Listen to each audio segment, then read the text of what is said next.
going on? I am Nando. And I'm DJ. And I'm Diggins. Woo!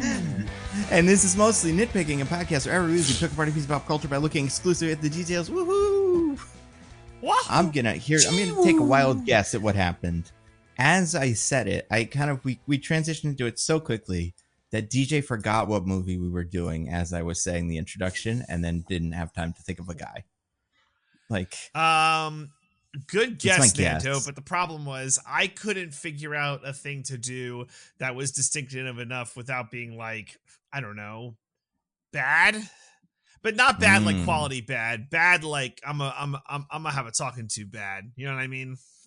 Yeah, they didn't throw us the bone of making one of the guys Jermaine Clement or something in this one. Although maybe they did, but not at least the way that they did in the first one. Yeah. The only safe person for us here is the chicken.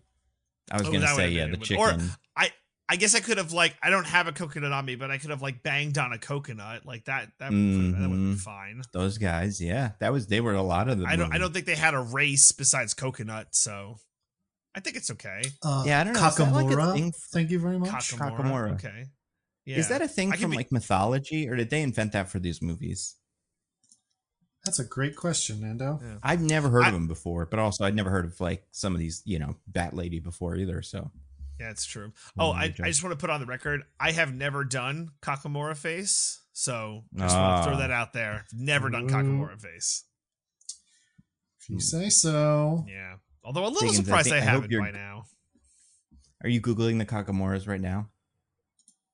I am. I am getting some reference to the Kakamora, a mythical population of elf-like creatures in the tradition of Makira and Guadalcanal, otherwise known as the Solomon Islands. Okay. Solomon, like Solomon Grundy. I can see someone... Yep. They're not related, those two things, but spelled the same, yes. Oh, good. Maybe he was named after them. We don't know what he was named Solomon. That's true. Well, I would imagine they're related, right? Because I imagine the Solomon Islands are named after King Solomon, right? And then he's also probably kind of named after King Solomon. So they're cousins. Okay. But what was I going to say? I can see that being something they look up in Wikipedia and then go if we make them coconuts, that kind of fits our thing. And then they put them in. Well, how much? Well, we'll talk about it. But what percentage of this movie is new toy? Because I'm just gonna throw a rough number on it, like 30. I'm just gonna say 30 and stick with that. What was the first word you said, DJ? That they're new toys. Like how much percentage of this is like new toy? No, not toy. That other word. What was that? New? I don't think so. I don't think that was at any point in the plannings. I don't. It seems a little suspect to me. We'll get to it. I will get to it.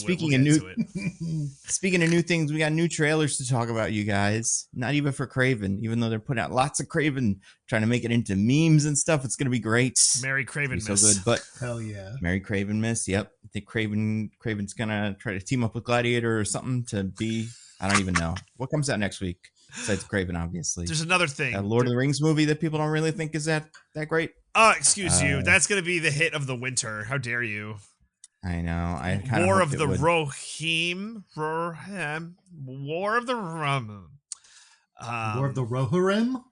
Yeah. That's one of the main things. I guess we know who the fake fan is here. Excuse you. I drafted that movie, so real fans all around.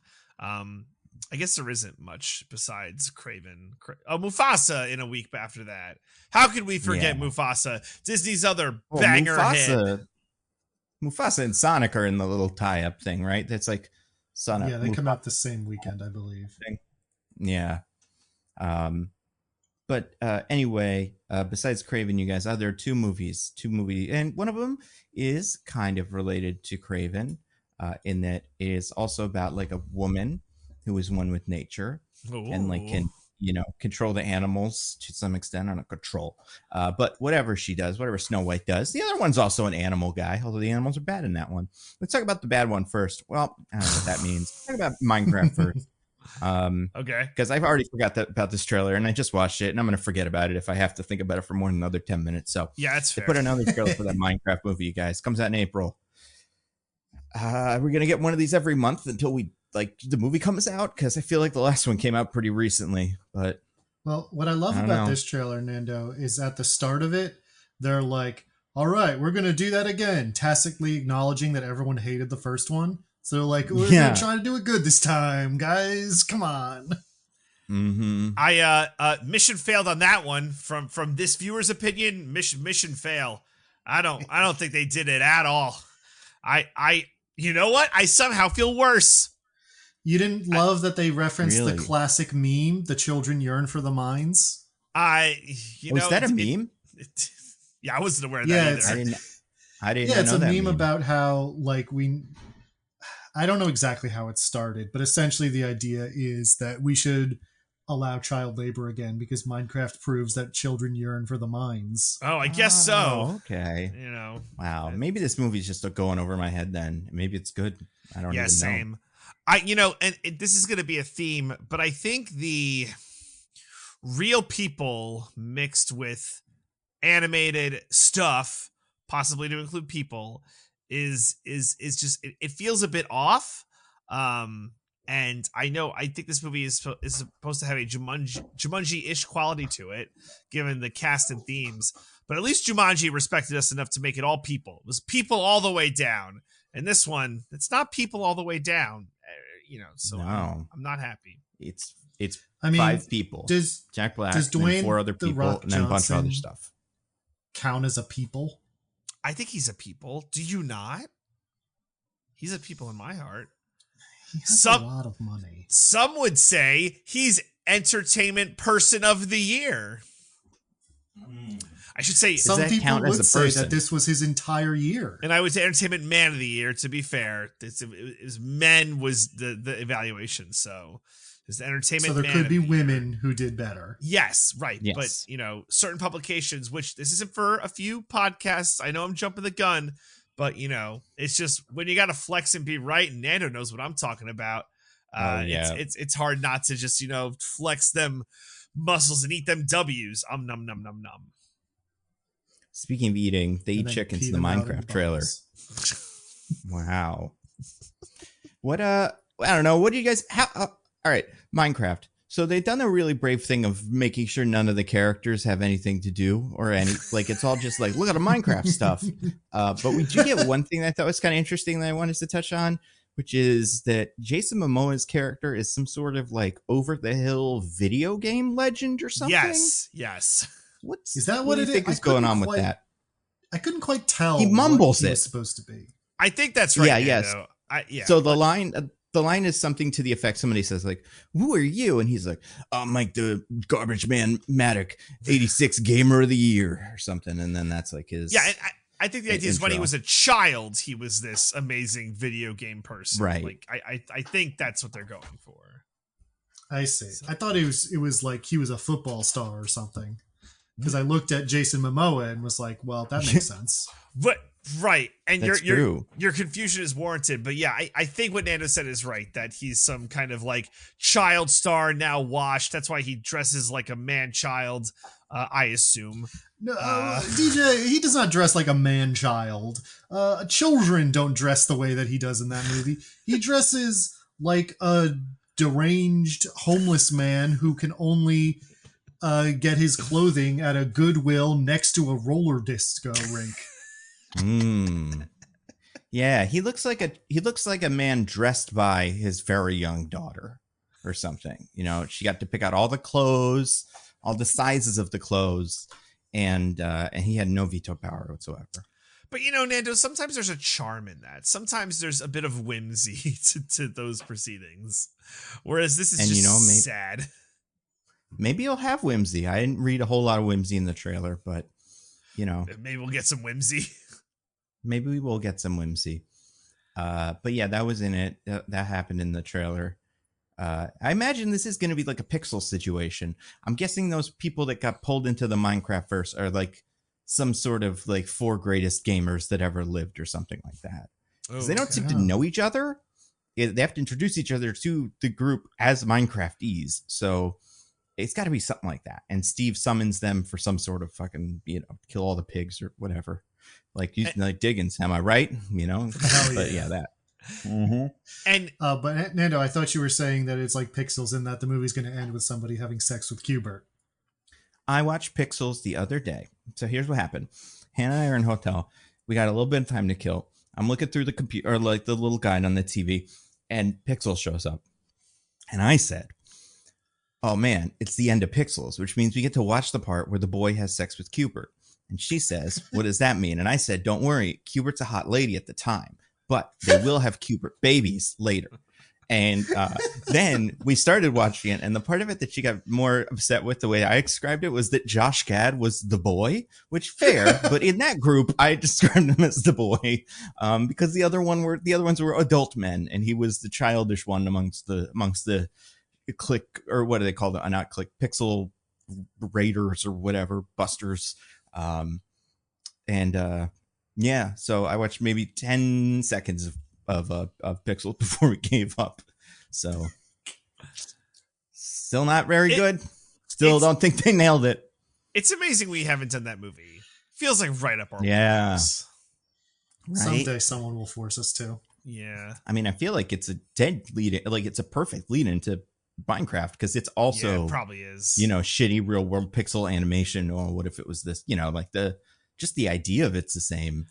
And yeah, neither were particularly good, it seems. So in this movie, is Steve our like Robin Williams Jumanji character, where he's been in the game for? Okay, he gets sucked into. That's the game, how I read that. Yeah. Okay, and now I know they make that pretty explicit in this trailer. Right. Well, I'm getting to a point, Diggins. Work with me here. Work with me. So I know very little about Minecraft. You could like fill a thimble with what I know about Minecraft. So is that who Steve is in Minecraft? No. Okay. Yes, actually. Is it really? He is? Oh, I thought so. This is research I have done since last time we talked about this. The Minecraft characters in like base Minecraft, it's not like Minecraft story mode. Are in fact just human beings who ended up in Minecraft world. Oh. Look at that. So they're doing it right, I guess. That will make the fans happy. Okay. I don't know about that last part, but it's not unprecedented, their decision to do it this way. Right. Okay. Well, all right. If we've learned anything from movies, things don't have to be good to make the fans happy. Sometimes that's true. Looking the right way and being existing at the right time is all you need. But then we've also learned from certain Star Wars movies that trying to make the fans happy sometimes doesn't work. Also true. That's true. Also true. But speaking of that, the other trailer that came out this week, Snow White. Is it just called Snow White, or is it Snow White and the Seven Dwarfs? About this. It must be. It's just Snow White. It's just Snow White. 2025 Snow White. You know what? They maybe they got ahead of themselves, or they're like, we'll just have it be Snow White, no dwarves, and they didn't stick to that, and that might have been a mistake. Maybe it should have just been Snow White, no dwarves. Do you need the dwarves? The whole thing's a mistake. I don't know. Yeah, don't do any of it, but they did. Yeah, they did choose to do it. They did do it. Worst thing you could do, choosing to do something. Yeah, if you haven't seen the trailer, dear listener, then lucky the decision to do the dwarves comes with some unfortunate baggage once you have seen the trailer. So okay, we already knew, or at least I knew there were no actual actors who were portraying dwarves, because like that they had announced that, like that was already news. So yes and no, but so I'm not positive about this, and I've only seen this one trailer.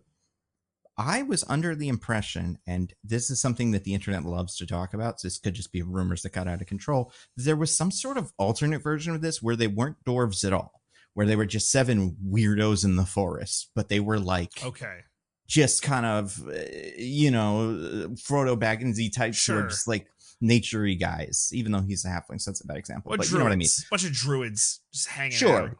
Yeah. I even think there's a picture of them skipping in a meadow with Snow White, played by Rachel Zegler. And there was a lot of backlash to that, if that existed. And then I do think this movie has been reshot pretty extensively. So maybe that version of it doesn't exist anymore, or maybe they all wish to be weird guys at the end of the movie, and then that's the last scene. They love to put the last scene of the movie in. But yeah, it's pretty weird. They might want to go back on this one, because I think we have a Sonic situation where, well, to be fair, I haven't seen the reaction to the dwarves. By the way, listeners, if you haven't seen it, the dwarves are CGI, and they look fucking horrible. Not horrible is not right. Like terrifying might be a better They're word. Monstrous. Yeah. They are truly monsters. And yeah, I don't know if we have a Sonic the Hedgehog situation where like the studios can fix it, but if it's this, man, this movie's fucked. I mean, I do think what they have now is the Sonic the Hedgehog, like, least darkest timeline version. Like, I think there is a darker version of this timeline where they have the beginning thing. So that just shows how far down we are. But well, that's I agree, they should do it again. Yeah, do at least one more shot at it. I feel like I would take the movie where they're just some guys over the ones where they're these horrifying abominations against God. I agree with Diggins. I mean, I don't think anybody, well, not I don't think anybody wants this movie, but like, I just don't think, like, I feel like we all know why this is a no-win situation for Disney, and why it's just like everybody that ever brought it up in a meeting, as somebody started saying like we should remake Snow White, everybody else should have stared daggers at them until they like kind of sat down, because nobody wants this movie and it's just going to make everybody unhappy. And we haven't even gotten to the two actors, one of which very unfairly draws the ire of the internet, and one of the other one somewhat fairly draws the ire of the internet. So really is like a lose-lose situation. I feel like, if I don't know if anyone's in the mood for pitching alternate solutions to this, but why don't we have like a Roger Rabbit kind of solution where that's hand-drawn guys? Can we have hand-drawn dwarves? They can do some pretty cool. They can do some pretty too much work. Good animation stuff that could be talking to Rachel Zegler. I can't imagine what this shit looked like on set. Just horrifying, green everywhere, and like it probably looks like doo-doo. So this is bad, guys. It's bad. We're in a dark timeline for sure. It's not good. Well, at least instead of just that, we also have Gal Gadot as the evil queen. Oh yeah, we should talk about that. I really do think we only see like 3 lines in the movie, but I think she reads one of them wrong. It's the one where she says "you are the fairest" or something, and she like she's supposed to put a turn on it, and I just don't think she does or something. I can't figure this line out, but for people that haven't seen it, Gal Gadot, Wonder Woman, is the evil queen, who's the one that turns into a old witch lady. She's not the one that turns into a dragon. It's a different one. I keep having to remember this, but she this one turns into an old lady, right? She turns into old lady. Yeah, to your classic witch archetype. That's right. Yeah, classic. And but then that brings up another question for me, and we'll get to the other one. But like, what's the end of it then? What's the end of Snow White? Do they just get her? Like, because I know the end of Sleeping Beauty is like a fight with a big dragon, but what's this? I think there's a guy, right? Isn't there a guy or something? I'm pretty sure there's a guy. The guy does not participate Charming, right? In the climax. They never do. Am I right, fellas? Hey!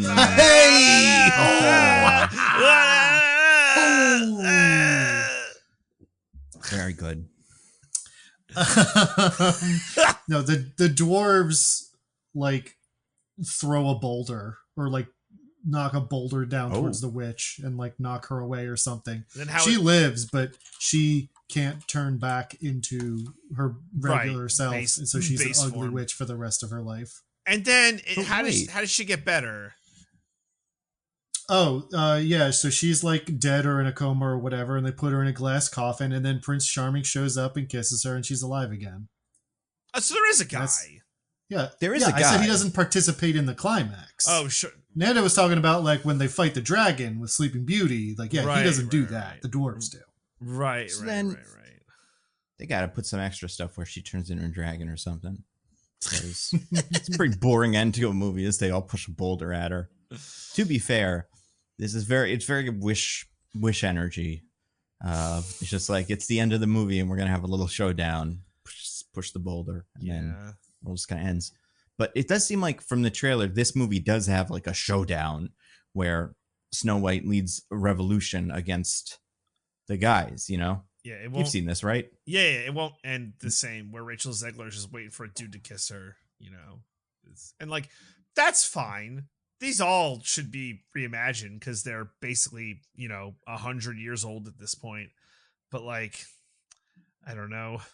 The dwarves thing is just so jarring. And yeah, Gal Gadot seems pretty bad. Bad? Can I say bad? She seems bad.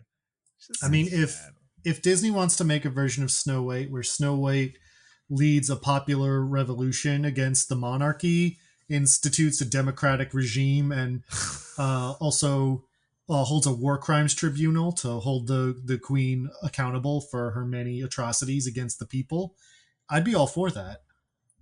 Yeah, that would be pretty cool.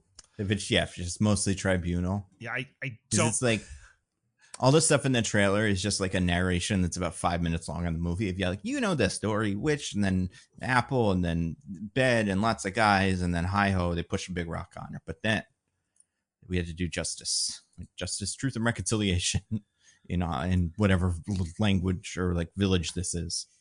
Couldn't even tell you. I think it's in Germany.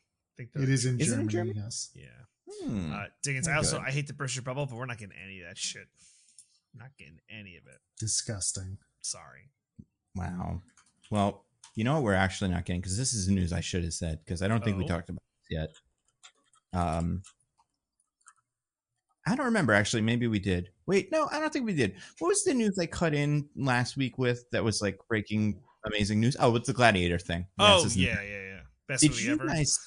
Yeah. Did you see we haven't talked about our good friend Mark Sinclair, aka Vin Diesel, yet? Oh, how's he? Well, he's having a rough one.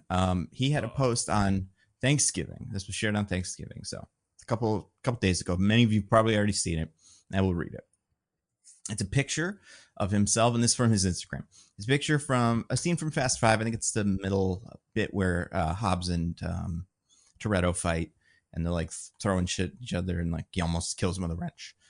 Vin Diesel posts, I got Universal in one ear saying we need Fast X2 by March 2026. I have Comcast in the other ear saying we need 2 movies to be the finale. Then the writer of Fast 5 sent me this image and said we need to see Dom and Hobbs resolve their differences. I just want to get back to the real street racing, practical stunts, and a reunion of that beautiful brotherhood. Happy Thanksgiving, ... Oh, so, poor Vin. Not going great, yeah. Did anyone bring up all those allegations by his former assistant in the comments of that one? Maybe. I haven't read I don't have Instagram that I use enough to actually put this on Instagram, so I'm just looking on my computer.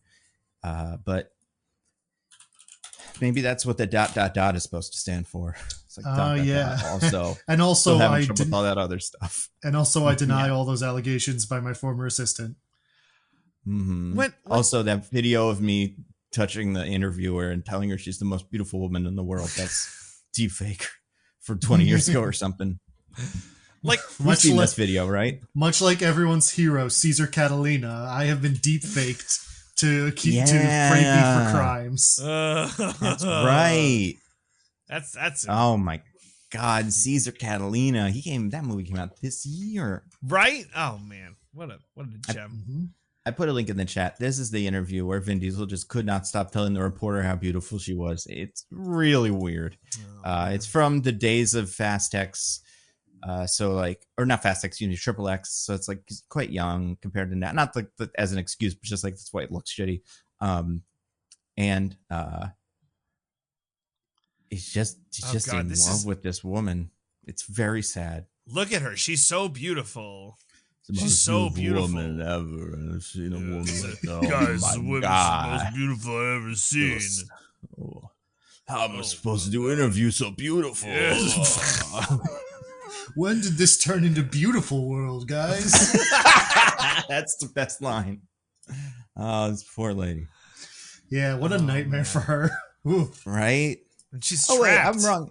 Excuse me. They're talking about Return of Xander Cage. That's like a kind of recent movie. When was that? Like 2017, maybe? No, that's still before like No. 09, right? Return of Xander Cage is 2017. I'm exactly right. What? Get the fuck out. Pretty good. No, it's pretty not. good. Way to go, me. Yeah, that's the one where he's like goes into the room full of hackers and they're all hot ladies near the pool. We did that on the podcast, I think, because it's kind of recent. Did we really? It's not a bad movie. I kind of liked it, but if you did, it was you two. I wasn't there yet. oh, I think we've done it since then. I think this was a later addition to the mostly nitpicking whatever repertoire. It still would have been before I was on then because I have never seen this movie. Are you certain? Well, I'm 100% now I gotta go looking. Oh, here's the thing that I kind of remember from the beginning of it. In the beginning, he's like doing a real crazy radical snowboard like skate maneuver down a mountain and like a dirt mountain. But like longboarding, I guess, or off-road longboarding to get a thing to a package. But it turns out he's just trying to get a little chip to the big antenna so everybody in the village can watch football. That's like that's the movie. What a hero. You know, I do remember us having a pretty good time with it. But what was I going to say? But yeah, so that's for that movie. So that's not even as old. I mean, it's still 7 years ago, which is terrifying. But you sure we did this? Maybe movie? I just watched it for fun. I don't know. We should do it on the podcast if we never have. Because I'm like looking through our archives and I'm not so sure. I'm not so sure. Wow.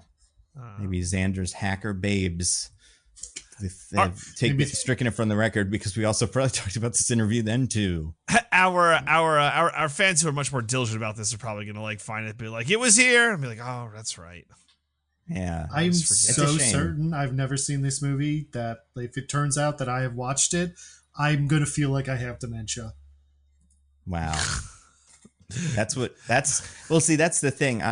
That would be how you would feel if you've seen it as well. Like even if you've seen it and remembered it, you'd still feel like you had dementia. Yeah, that's true. Because dementia. It's not a smart movie. But yeah, Vin Diesel, what a weirdo.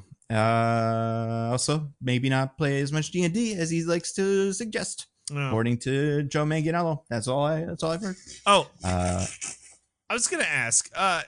When celebrities do this shit, what are they hoping for? That will be like, come on, Universal, stop, leave Vin alone. It'll be like a public outcry in support of Vin Diesel. It's a good question. Like, what's the play? Is Vin Diesel trying to get out of this? Oh, I don't know, because I don't think that they're going to be like, hey, Vin Diesel, don't bother. You know, we saw the replies. You don't have to do a big, expensive one that's 3 movies or something. I don't know what they... I also think, didn't the last one kind of bomb? Why is Universal or why is Comcast being like, make this into more movies? Oh, I don't know. That nobody likes. Movie executives are horrible decision makers. Yeah, that's fair. Yeah, we've just pitched them the 3rd reshoot for Snow White, and they're probably going to do it. So, of course, they're going to try this too. Yeah, I don't know. Why did he do this?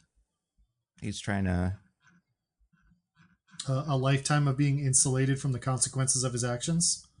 Yeah, that's probably it. All right, I think I can confirm that we've never done this podcast. Okay, like we've never done Triple X Return of Xander Cage. No, we've never done this podcast. All episodes of this podcast before this one are fake. Fair. Yep. Oh no, my whole life's a lie.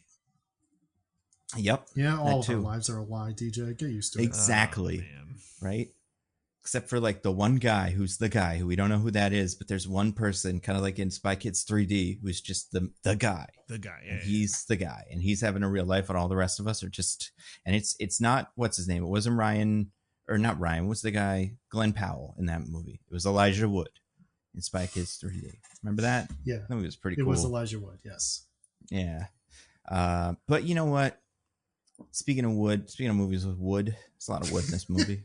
It's mostly wood-based movie when you really get down to it. Yeah, there's a lot of... Well, wood's important when you're building boats and such. It's good, important for all the movies that we do, really. It's going to be important for building a big bear trap that snaps a guy in half. And it was important for building that big, giant statue of the witch in 5 minutes to burn. So... It's all true. It comes up more than you'd expect. I don't know how Sonic's going to make use of it, but I can't wait to see. We got to talk about... a movie that I'm pretty sure is just called Moana 2, right? Yeah, that's it. Okay. Yeah. The second movie in the Moana trilogy, or whatever, a bazillion G. There's no infinite. Like, I feel like, especially Moana, these are going to go on forever. These movies are going to catch up to the present day. So we don't really need to worry about actually deciding how long this elegy is going to go. They're also referencing, current date things. So, that's cool. They got to chill with that. I didn't like it when they did it the last time. And I don't know, maybe I like it more now because it's so dumb. But it's a very strange thing they've decided to do. Yeah. So Moana 2, you guys, came out this week. Well, it came out last week, actually. Humongously successful movie. Hundreds of millions of dollars. It broke records for whatever weekend that was. Thanksgiving, I guess. And it's definitely going to be one of the highest grossing movies of the year, which does mean that, like, unless Craven really performs, Disney's got like an insane hold on this year with Inside Out, this, and Deadpool Wolverine. Yeah, like I feel like they'll probably end with the top 3. And that's crazy. This could be Craven's got a shot. Come on, Craven miss. Sonic got a shot. Yeah, Sonic's got a Sonic could do it. Yeah, but then Mufasa also has a shot at being Mufasa. Although I watched the trailer for that this when I saw Wicked's for a second time, nobody was into it. Very dull reception. But then the Robert Eggers Nosferatu comes out. Yeah. And that's going to sweep the nation. That's a great point. Got a lot of wood in that. Figuratively and coffin. So. And steaks. And steaks, right. Yeah, isn't it interesting that the vampire sleeps in a coffin made of wood, but also a wood stake through his heart kills him? Well, I think that through the heart part's, really critical of it, right? But it has to be a wooden stake, right? Or does it not? Yes, but I assume that's because that's all they had, right? If it was today and used like a carbon fiber stake through the heart, I'm sure it would work, right? Blade did do that. Dracula's from like 150 years ago, DJ. They had metal.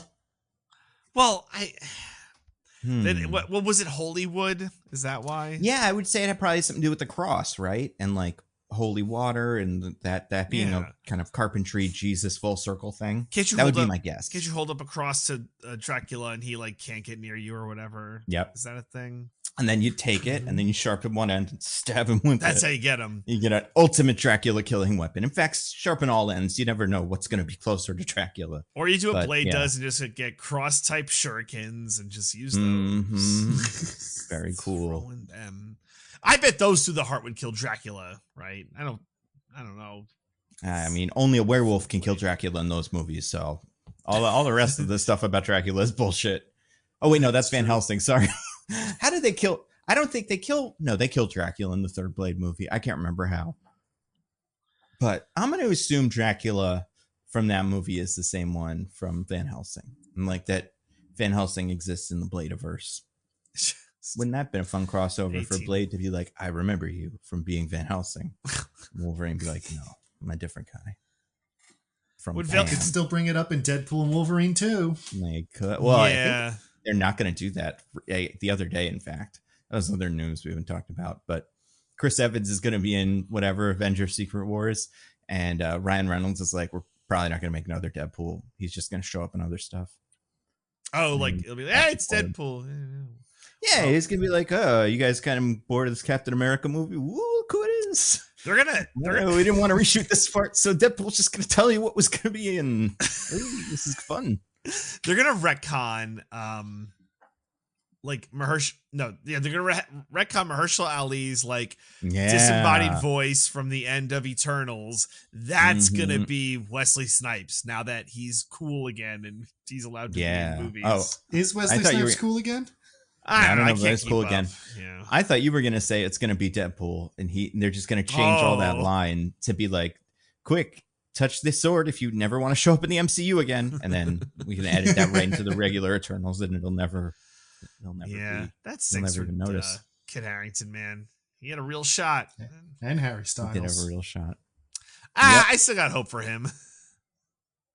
I mean, I think we see Kit Harington before we see Harry Styles. Really? I think, I think he's got ins in like other Blade. Like, we are getting a Blade movie someday. Are we?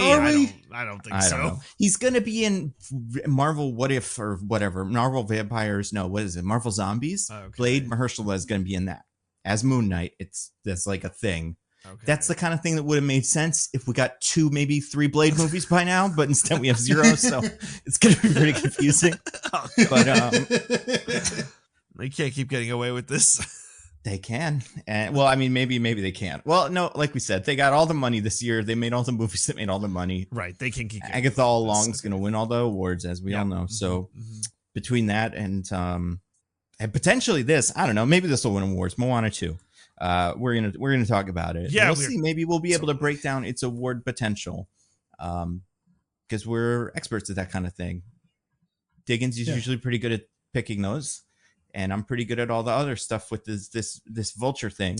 DJ, you've been slipping. Nah, Nando, you've been slipping. I'm still pretty high up. You're not in terms 71 in the world or whatever, right? I'm like 3rd place in our group, and Wicked is, against God and all that is holy, like rocketing up as a potential best picture contender. It's pretty strange, but Michelle's right behind you. Just right behind you, Nando. You watch out. Well, just gonna sneak up behind you. All that Wicked money is really buoying her right now. Well, Moana 2 money buoying also. us all. Oh, see, I didn't have Moana 2 because I am maybe going to say, didn't think it was going to be very good, and thus thought it might fail for that reason, but foolishly. You were half right. You're half right. I picked Venom, so who am I to judge? But there's a person in our bracket, CAJ, sorry if I'm butchering that, who's number 1 in our pool and ranked 31 globally. So that's pretty cool. What's their picks? Joker, Venom, Craven, Red One, Nosferatu, Wicked, Moana 2, and Brothers. All right, I don't know. I don't know that one's going to pan out.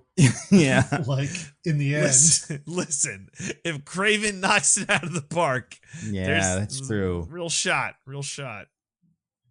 If it gets $1 billion. But speaking of actual billions and billions of dollars, Moana 2, a movie that was a show but then was a movie because they wanted it to make billions of dollars, and it did, and we're fucked. This is it, man. Like any guardrails that were on the industry now are gone, because there was always something that was like, well, at least they do this, but now they're not gonna anymore. So we're getting this. Yeah, the permission structures have been just all, floodgates are open, right? We're gonna get not to spoil the movie too hard too fast, but at the end when there's that thing on the wall, oh my god, I'm like, oh cool, we're gonna get Moana 3 to 86, I guess. Our fucking grandkids will be watching like new Moanas. It's gonna be starring still Dwayne The Rock Johnson, his fucking AI voice. Well, DJ, obviously you stayed behind for the post-credits scene also. Yeah, totally. So did you know about all of them? My god, post-credits scene is the best. It is I can't imagine. Well, I don't know, actually. That might not have been in the original thing. Maybe they were like, this is a movie, and these have to end with these, and then they made one. But it's fucking it's infuriating. We'll get to it. But you guys, Creature Commandos, let's talk about that instead. I thought that was pretty good. Yeah, speaking of Frankenstein and stuff, he's in that, and Dracula. There's no Dracula in it yet. Maybe later, but not yet. All right, Moana instead. Moana's got a Dracula now. Lady Dracula. That's true. Lady Dracula. That's cool. So there you go. It's by The Rock. Not really. Well, kind of. By the will of The Rock. It was born in this TV show. It's going to be a Disney Plus show. Earlier this year, 2024, the year we're in now, they announced instead we're going to make a movie. I believe it's like maybe February or March, something like that. But like way closer to now than usual for announcements that these are going to be movies. And it did seem to be that just who is it now? Iger is back in charge. And JPEG is gone, right? Is that what it is? Yeah. Or did JPEG? Yeah. So it seems like Iger saw stuff JPEG was working on and was like, this is crazy. We can make money with this instead of not. And decided this was the first like one of those they would cut up. So it seems like they've taken some things out of it, maybe, judged up the visuals perhaps, and then made it as a big movie. And it's like the highest grossing movie ever. It's got all the people from the last one plus some randos. I don't know what the fuck. Oh, you know what? No, one person who I do know, and I'm like, good for her. But yeah, some other people I don't really recognize. So can I guess learn the their one names as we go. know? But what's up? Can I guess the one person you know? Yeah. Is it Rose Matafeo? It is Rose Matafeo. Yeah, Taskmaster's own. And I didn't know it was her when I watched it originally, but going back, I'm like, oh yeah, I would have heard that the whole time because very, very specific voice. But yeah, we're going to talk about Moana 2. Who's in charge of Moana 2 this week? It's a me. Oh, don't you say that. Oh, sorry. It's me. Yes, it's correct. Me. Well, just so the FBI knows, none of us are Italian.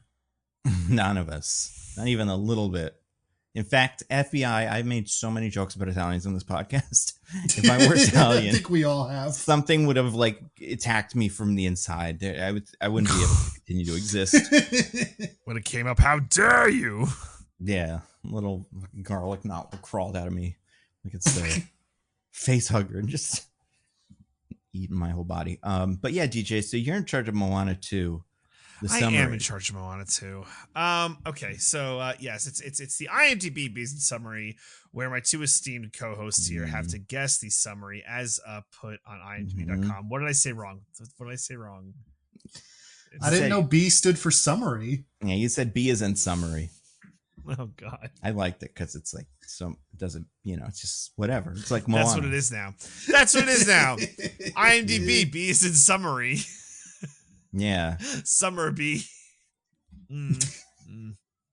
It's over. I think the dementia's setting in. I think I have early onset dementia. So that sucks. That's how this podcast has been described, right? Oh, yeah. Yeah. So, to be fair, that's how most podcasts can be described. Nah, I think we're in it now, though. Yeah. Nando and Diggins have to guess the summary as in IMDb.com. And you're all wondering, well, how does the IMDb.com summary get made? So IMDb.com is a website that was the first website set up on DARPANET. It's like, we did it. We made the internet. We made DARPANET. And what do we need? It's like, we need a website to catalog and have the summaries for movies. So they did that. But they had all movies that they had to put on there.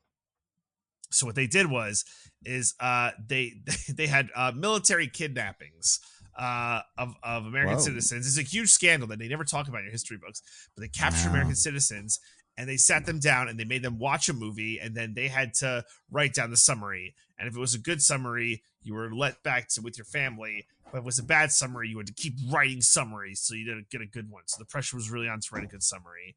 And it's really going to lead to some bad summaries then, I feel like. Yeah, you're not going to get better. There's more pressure. I mean, maybe. Well, I don't know.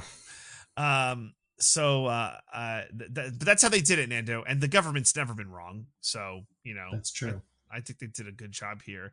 And I will say for this summary, I think this person was probably on their fourth or fifth one and was like, I just got to get out of here. So they wrote something that was probably high level enough for them to finally be sent home because they were tired of keeping this person here. Too many questions being asked. So yeah, it's fine. It's not wrong. It's just pretty high level. So okay. Yeah. Who goes first?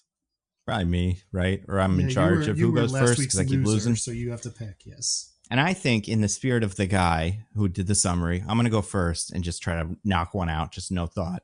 And this is what it is. Moana and Maui go on an adventure to find a hidden island that will unite the people of the ocean. Okay. Diggins. Moana must once again team up with Maui, with the demigod Maui, to save her people from a dire threat. Okay. I'll say this. Diggins, I had such high hopes because it started great and it didn't. That's it. It only started great. But if Nando's didn't do either, then I still win. But if you didn't start great, neither of you did enough to wow, snag it here. What's the tiebreaker for this? Jesus Christ. It's a great all the question. Carvalho movies we can think of. I got 2, including this and Moana 1. Well, 3 actually.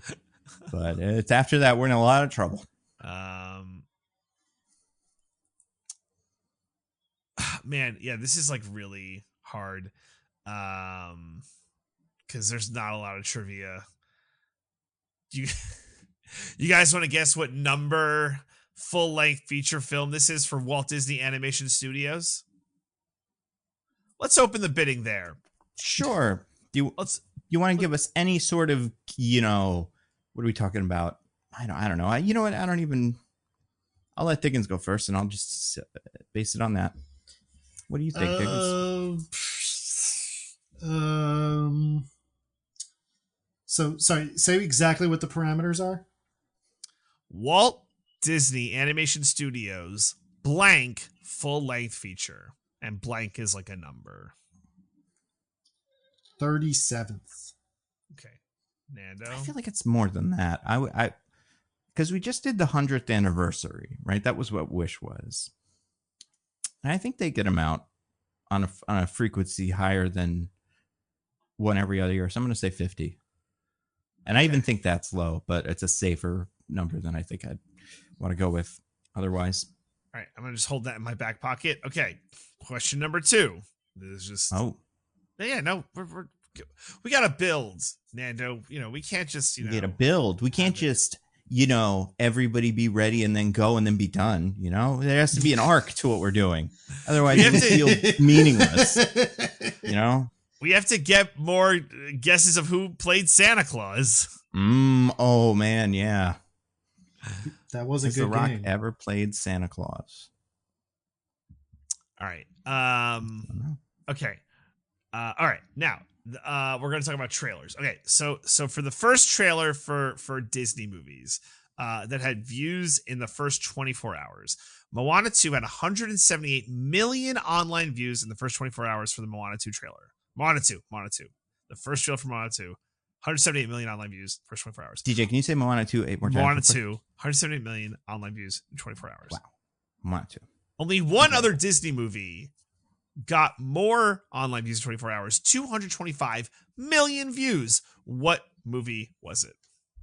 Wow. I mean, I feel pretty confident about this one, but Diggins, do you want to go first? Frozen 2. Yeah, that was going to be my guess. It's All got to be that, right?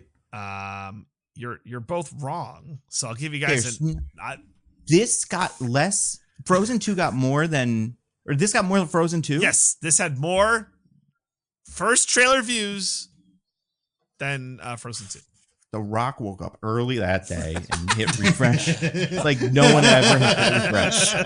There's no fucking way.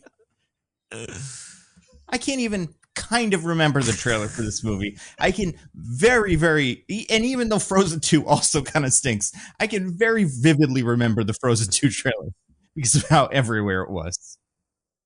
Oh, you guys want to give another guess? So, okay, yeah. Again, define the parameters for me again. Yeah. It's okay. So this trailer got the second most all-time online views in 24 hours, is 178 million. There is another movie that got only one movie that got more. All movies ever? No, Disney. Just Disney. Disney animated or just Disney owned? Disney animated. Okay.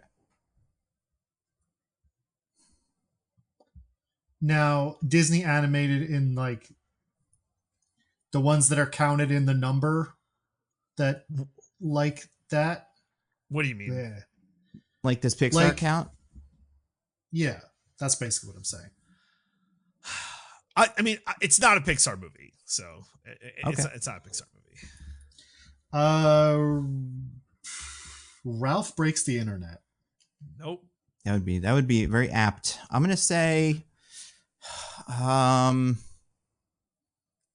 I mean, okay, let's go back. So, like, based on the numbers, I'm going to talk through this. There's got to be a ceiling on when this can have, or like a floor on when this can have even happened, right? Like, even though I think there have been bigger movies that have come out in the last 100 years, or like, you know, maybe in the last 20 years, I don't think this would scratch like I don't think even if Beauty and the Beast had YouTube, they could even be as many views. Right. So part of me thinks the trick of this question is going to be it's a Disney movie we forgot was Disney movie or some shit like that. But because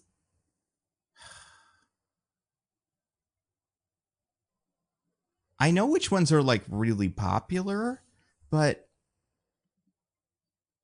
all right, I'll just say Encanto. Okay. It's got to be a recent one, right? It can't be like Diggins, right? Oh no, you said Ralph Breaks the Internet. Sorry. Yeah. No, neither of those. Neither of those? Nope. I'll give you guys like 2 more guesses. Do the live action remakes count for this? They do count. Oh, great. Oh, okay. I didn't think they counted. Yeah, I also did not think they counted. Oh, I'm sorry. Wait, but even if there's a real guy in it? Well, I'm going to go with the one that doesn't have a real guy in it. I'm going to go with the Lion King remake. Yeah, that's a good one.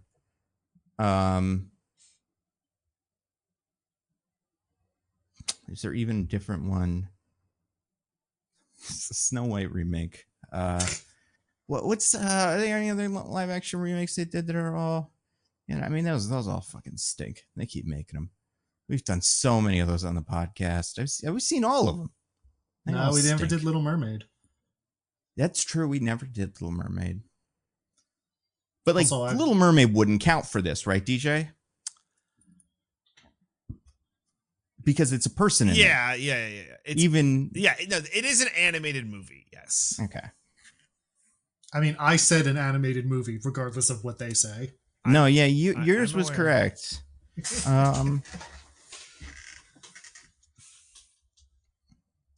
Yeah, I mean, I wish I had a better. I have to pick something else, so I'm gonna pick. I'll say the Mufasa movie, but there's no way in hell. It's probably Lion King. That's a good guess.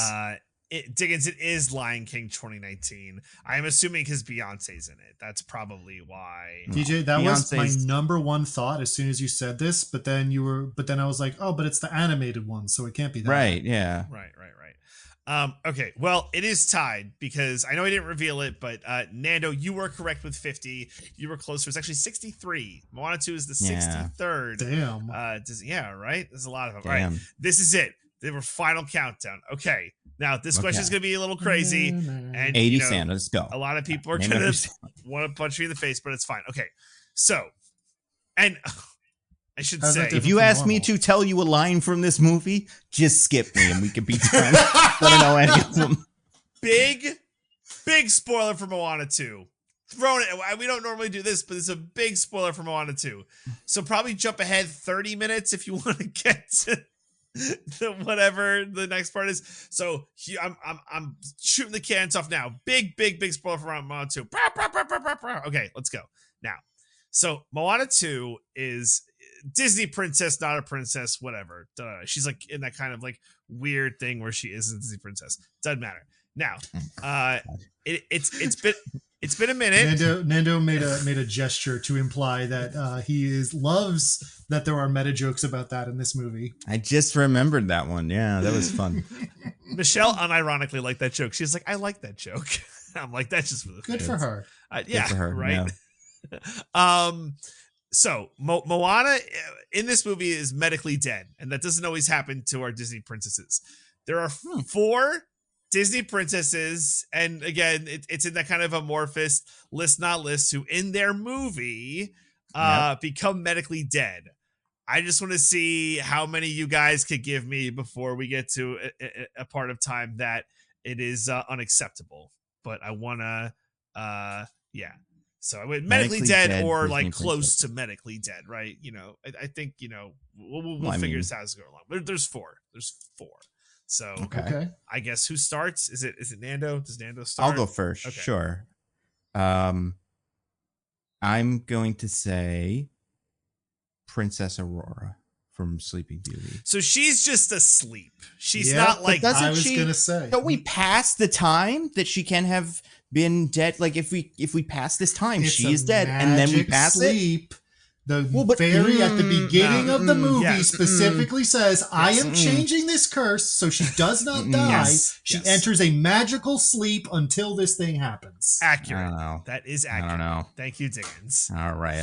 They're just not happy about this. Not happy at all. Diggins, you guys to go next. I'm sticking to my guns, not like that Billy Bob Thornton Penta. I'm sticking with my convictions, so that does not count. Diggins. Snow White is dead, though. That is one off the board. So Diggins has taken one off the board. That makes sense. Yeah. All right.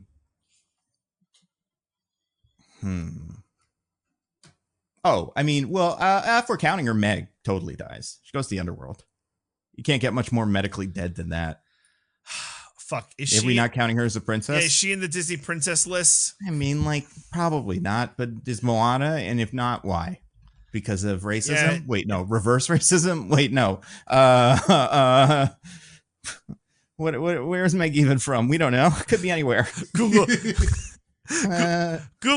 AI said that she's too sensual to be a Disney princess. I'm sorry, Google AI, that she's too woman for you.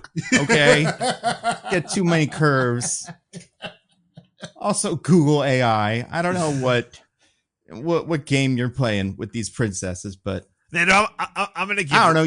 Google AI. You saw the eyes that Nala gives Simba in that one shot from Lion King.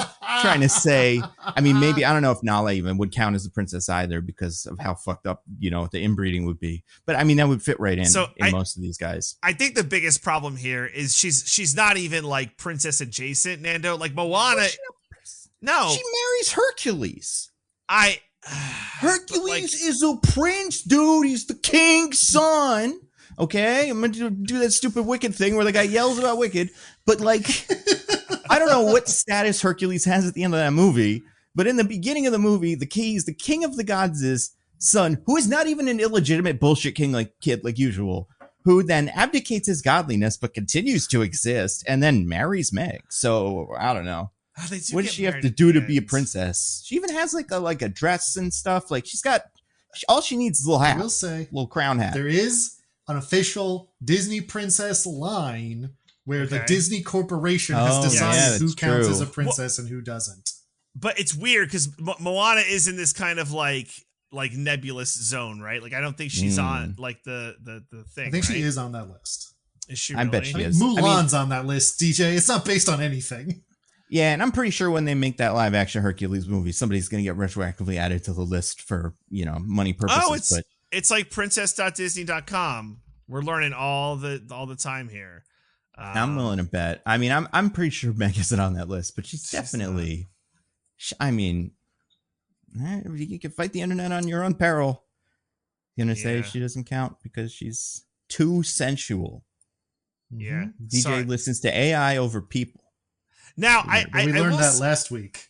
I'm tempted to because there's I said there's 4, but there's 2 that aren't on the list, guys. So oh my god, so scandalous, scandalocious. Now this is like, so maybe this IMDb trivia 3 person if you was count just Meg. Yeah. Oh wow. Plus, we don't know which princesses have like sleep apnea or something. Their hearts could stop at any moment, and then they wake up, but like they don't know. Nobody tells Pocahontas, like, by the way, you have sleep apnea. She just finds out later from us in the podcast. All right, Nando, I'm not gonna give you this point because I don't think that disgusting. The princess is there. I'm sorry, but there's. Do I get to at least take another guess, or is it? Yeah, I'll give you another guess. I think that's fair. All right, I should have taken all that time when I was talking and figured out what that guess would be. I'm gonna say, I forget her name. The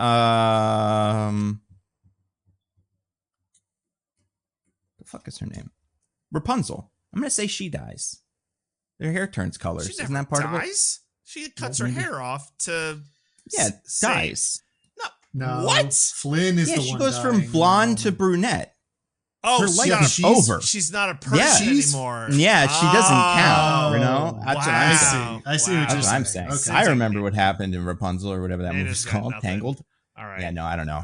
All right. So Diggins, you can go again. Diggins might be able to murder Nando here if he can figure out. He did remind me of one of the other ones, which is Princess Anna from Frozen. That is one of the other ones. Did he die though? Yeah, man, they turned to ice. Phase changes. So what? The snowman's ice and he's alive. Who's to say she's not alive? No, I'm sorry that this is your worst day ever, and you know some people. I'm sorry that I think Hercules is a real movie that we should respect. Look, it's. I said there were 4. It's possible for you to come back and tie this, and then I might just give it to you because Meg. Yeah, we're not going to respect Hercules until the new one comes out with all the TikTok dances. Yeah. Yeah, they got to make that for Danny DeVito. Just stops doing stuff. Because that's the rule of these live action movies is you got to keep one guy. And that's what they do. Got Rock in this one. And then others. Other princesses that die. Man, what other ones are there? I mean, like, I'm pretty sure Cinderella doesn't die. Just gonna go. I'm gonna talk through them in my head. Okay. I'm gonna. Okay. So here's what I should be thinking of, right? To die, you have to have, unless they just flat out die in the end of the movie. It's usually it's got to be some sort of mechanism to bring them back to life that exists in the movie. Exactly. Right. So which ones would and would not have that? And would count as Disney princesses.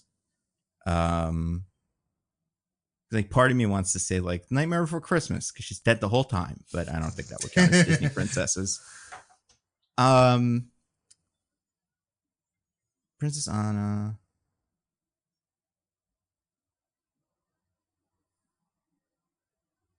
I'm trying to remember what the fuck was Wish all about. Did anybody die in Wish? Pulled by Green Wish. Or something? Yeah, nobody remembers Wish. Go at the end of Wish. All right, I'm going to take a shot in the dark here because I don't remember what happens in this movie, even kind of a little bit. But maybe this is one where Pocahontas dies? No, Pocahontas does not die. Damn.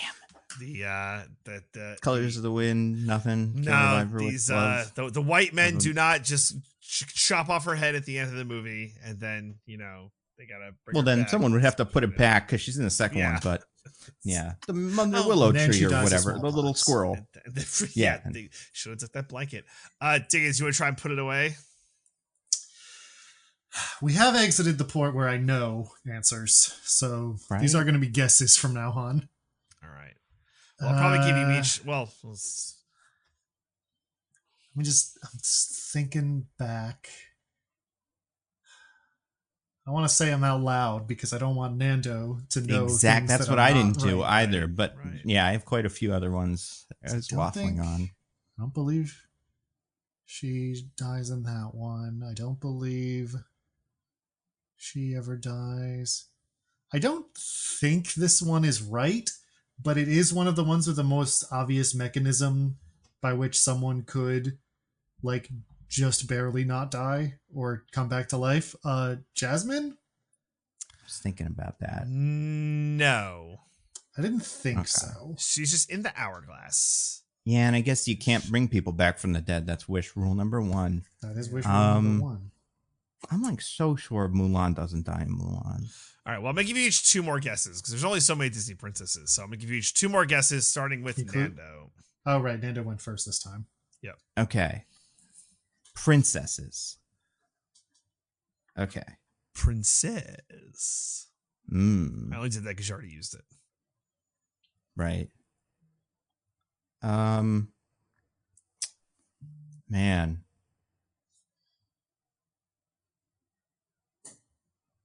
Oh, wait, what about, I don't know if this would count. How about Princess Leia? She's dead, right? Should we count her on this list? She's not brought back to life. In the Force. Everyone is alive in the Force. Stop what are you talking about? She comes back as a ghost in the movie. It's not brought back. That objectively means she's not brought back to life. She is a ghost. A dead thing. All right, let me try again. No. What? Are you kidding me? That's you got your free that I'm like, that's good, Nando. You got me. Maybe that was one. Let's talk about it. No, this was. I thought she was fine. Absolutely not. Diggins. Honestly, I thought you had it for a second, and then I remembered Brought Back to Life was part of it. That's why I thought the Force was gonna skirt it.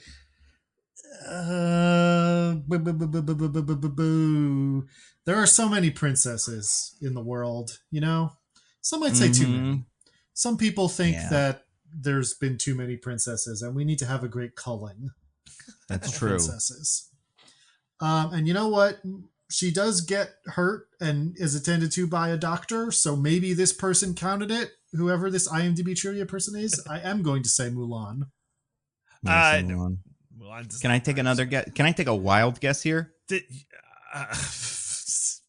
Is the answer not going to be a wild guess? Is it going to be like fucking, Ariel or something? As long as Diggins gets a wild guess, I guess. All right, Diggins, you take a wild guess after this. More. Wolverine. I'm pretty sure in the Deadpool movie, Wolverine is called a Disney princess, and Wolverine does die in the Wolverine. His heart stops beating and he dies. So I think I got it right. Those are all good points. It all holds up. That's a great Australian wild princess. Guess. Diggins, you may take one wild guess, otherwise you both get your final guesses. I'll take a wild guess. All right, take a wild guess. I'm going to say because she disappeared in the snap that all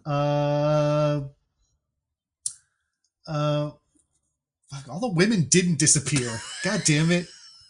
Yeah, you're right. We should have lost more women in that snap. Diggins, snap is so not woke, actually. We had to keep him around for the marketing. Based snap, they say.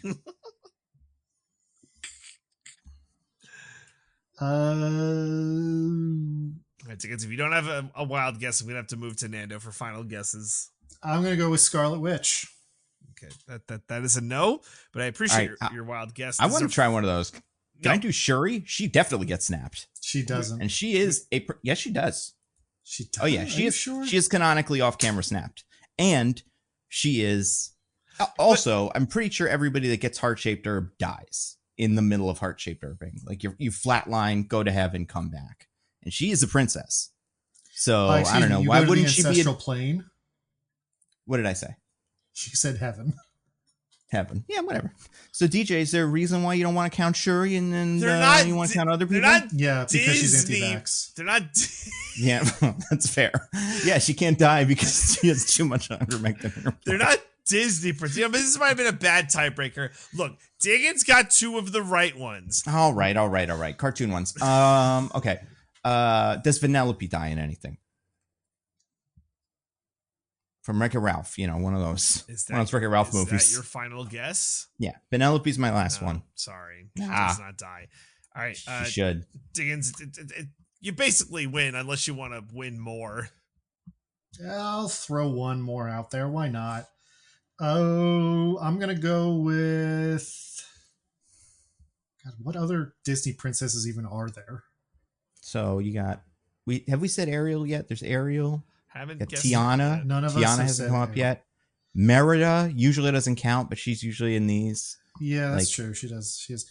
Nobody fucking remembers what happens in that movie. No. So one of them, this one's the kind of flimsy one, but they put like Elsa because like that's like when did she die? She also turns to ice. When? Don't they both turn? No, one of them has to kiss the other one, right, or something. Oh, right. Somebody has to do something at the end of that movie when one of the other ones is ice. They don't just slide into each other, both ice. Oh yeah, that's just hugging. That's just. I mean, maybe it happens in the second one because nobody remembers what happens in that either. If there's a theme of that's not it. Well, anyway, the one that is the real one, guys. How could you forget? And we did this movie, Raya. At the end, they all turned to stone. But then they used the dragon gem power to bring everyone back to life. Like they were dead. They were stone. Stone is dead. DJ, you know what? Sure. If you put a gun to my head and told me to say a single thing about Raya and the Last Dragon, I'd tell you to pull the trigger.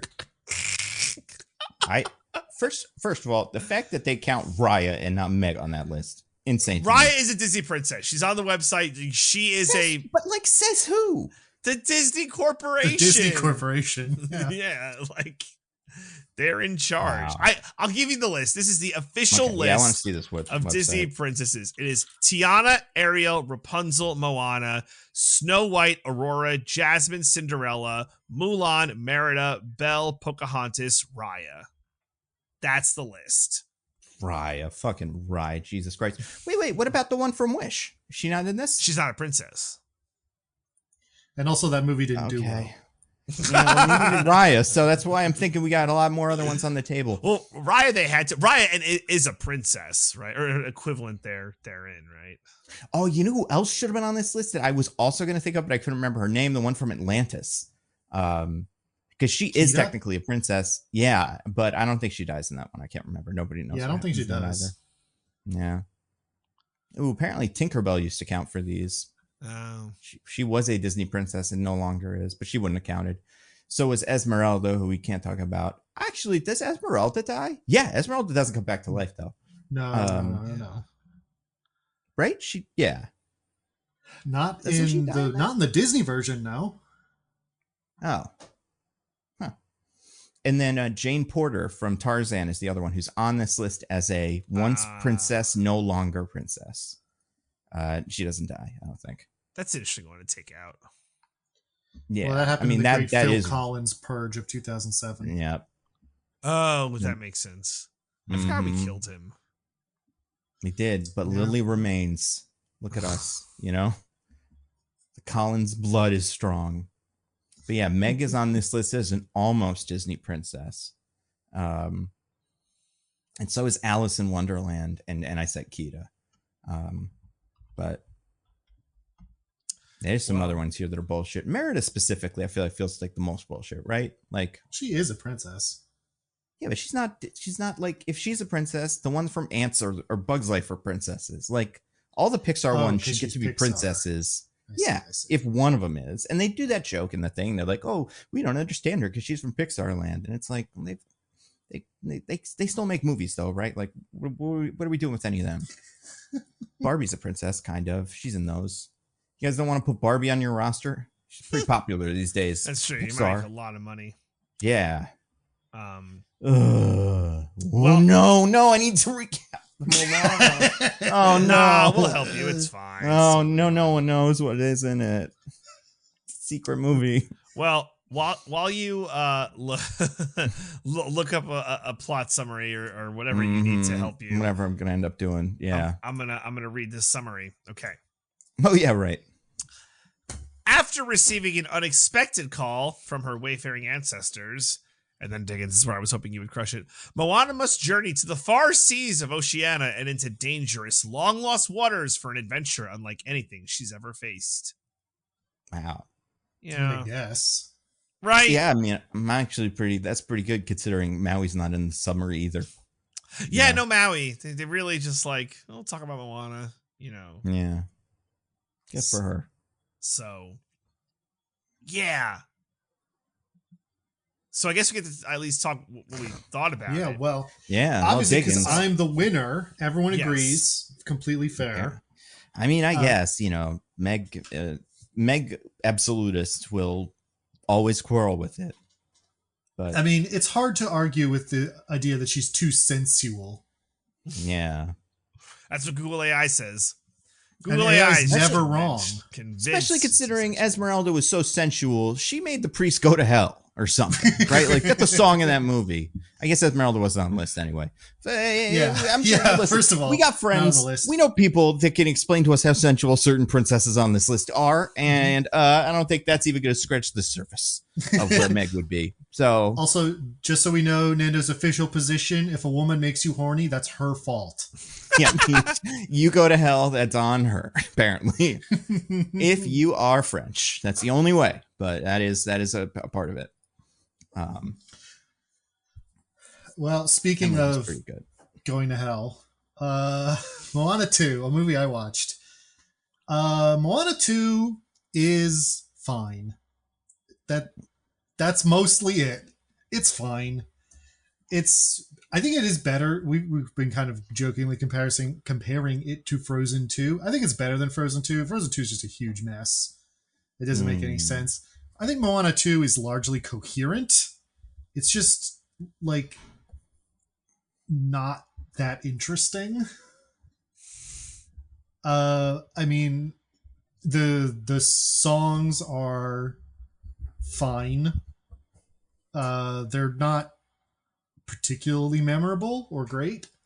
They're certainly nowhere near as good as the songs from the first one, which I can evidence as I first watched this movie a week and a half ago, and within a day, what was in my head were the songs from Moana 1. Yeah. Because they made me think about, like, man, those Moana 1 songs were really good. And they were all kind of one-to-one analogs of the Moana 1 songs that they were copying, so that made it really easy. Be like, I like this better when it was a Moana 1. So that helps. True, very true. And that's just the whole movie in microcosm. It's kind of like Moana 1, but not as interesting or memorable. I think the biggest problem for me... Okay, two big problems. And then I'll pass it off. One, I don't think this movie really has much of an internal journey. Like, Moana 1 is about Moana kind of like on a journey of self-discovery, self-actualization, etc. Like, you know, like most of these things are, but I think it did it pretty well. This one isn't really that. It's just kind of Moana has to solve a problem. And at a certain point, she's not sure if she can solve the problem, but then she does. And like, that's not really an internal journey. That's just kind of the process, like a process by which a person feels while they're solving a problem. Yeah. And now ideally you might pass off that kind of like internal growth onto other characters if you don't want to sort of like regress Moana or give her new struggles. But the new characters in this movie suck. Yeah. True. True. They saddle Moana with a bunch of wacky sidekicks who never do anything and aren't funny. Yeah. Makes her seem cool, though. Yeah, but super cool. It's true. I mean, I guess the idea would be that, you know, it's like, oh, they don't know about sailing or working together, and Moana's got to whip them into shape. And then, like, as soon as they sail, she does that in one song, and it never comes up again. Yeah, they're pretty good. So it's good just... Again, that's kind of all there is to say. It's fine. It's Moana 1, but not as good. It could have been a lot worse. I was expecting it to be a total disaster. Instead, it's just bland. I really like the Bat Lady's design and her performance. It's too bad that character ends up being nothing. Yeah, that is a shame. For now. But maybe in the future, right. Infinity Stones, yeah. But what about you, Nando? What did you think of the movie? I really did not like it. I just found it so... and I think I'm on the whole other side of it than you. I didn't like Frozen 2 either. I think Frozen 2 is a mess, but I think Frozen 2 is at least kind of interesting in a way that this just fully is not. Like, everything. There's not... This movie does not have, like, an original idea besides just the goofy guys. And the goofy guys stink. They're, in fact... all worse than each other. Like, one shows up and you're like, ugh, and then the next one's worse. And I don't think they did a bad job, mostly because I like Rosamund Fair. I think she's funny, but like, they're just so pointless. And I think they, as many of parts of this movie, are this fun.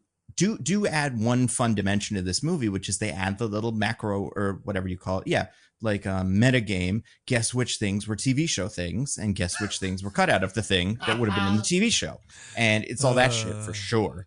I like that this movie didn't have that much The Rock in it. That was good, I guess. So that was a brave stance that it took in favor of the other ones. But like, man, this movie it's just like it. I think maybe, okay, I'll say this, like, it looks fine. I don't think it looks better than the first one by any stretch. I do think there are some parts of the first one that are way cooler than anything in this movie. And even just like the water and like all the bits where she's just sailing, I feel like look cooler in this movie. But I would say, like, it's hard to not dislike this movie because it is a direct to DVD Disney sequel that they're marketing as a big old movie, and everybody's treating it like a movie, and it feels bad. I don't know. I feel bad watching it, but I don't know. It'd be like if they made Return of Jafar and they try to trick us into thinking it's actually Aladdin 2. We all knew it wasn't Aladdin 2. It was TV Aladdin for VHS, like the one that doesn't count. And like, I mean, they all had those. But Jafar's the one I remember the most vividly. How dare you besmirch the name of the weirdly Gilbert Gottfried focused Aladdin sequel? Was that what? That's what? Oh, I mean, like, well, then there's the other one after that, because then he also has to have a dad, I think, or something. Yeah, King of Thieves or whatever.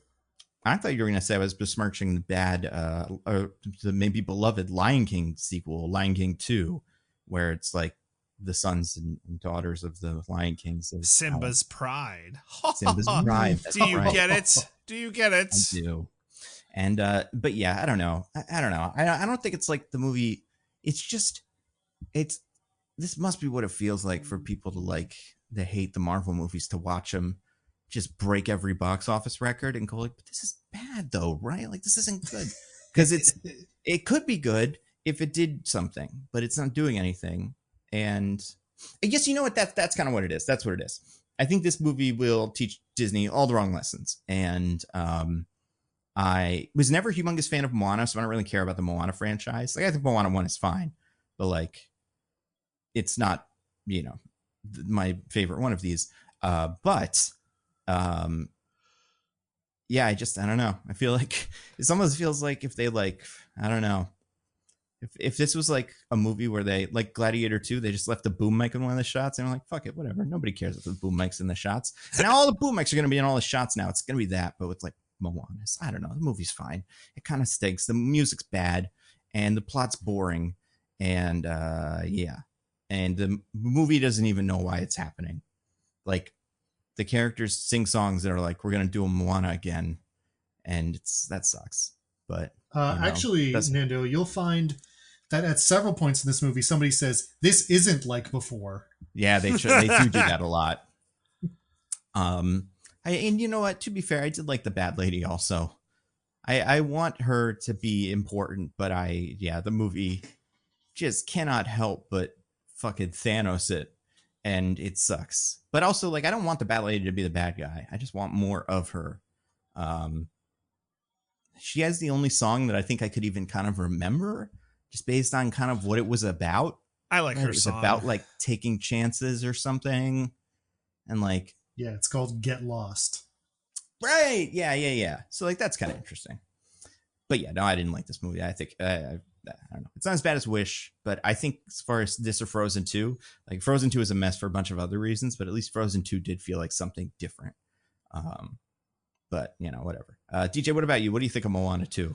I think I'm more on the Nando side, where I don't know. It really did feel like they took the Frozen 2 script and cut out all of the Elsa and put in Moana. Cause like, okay, there's a call to adventure to go out into some previously undiscovered part of the world.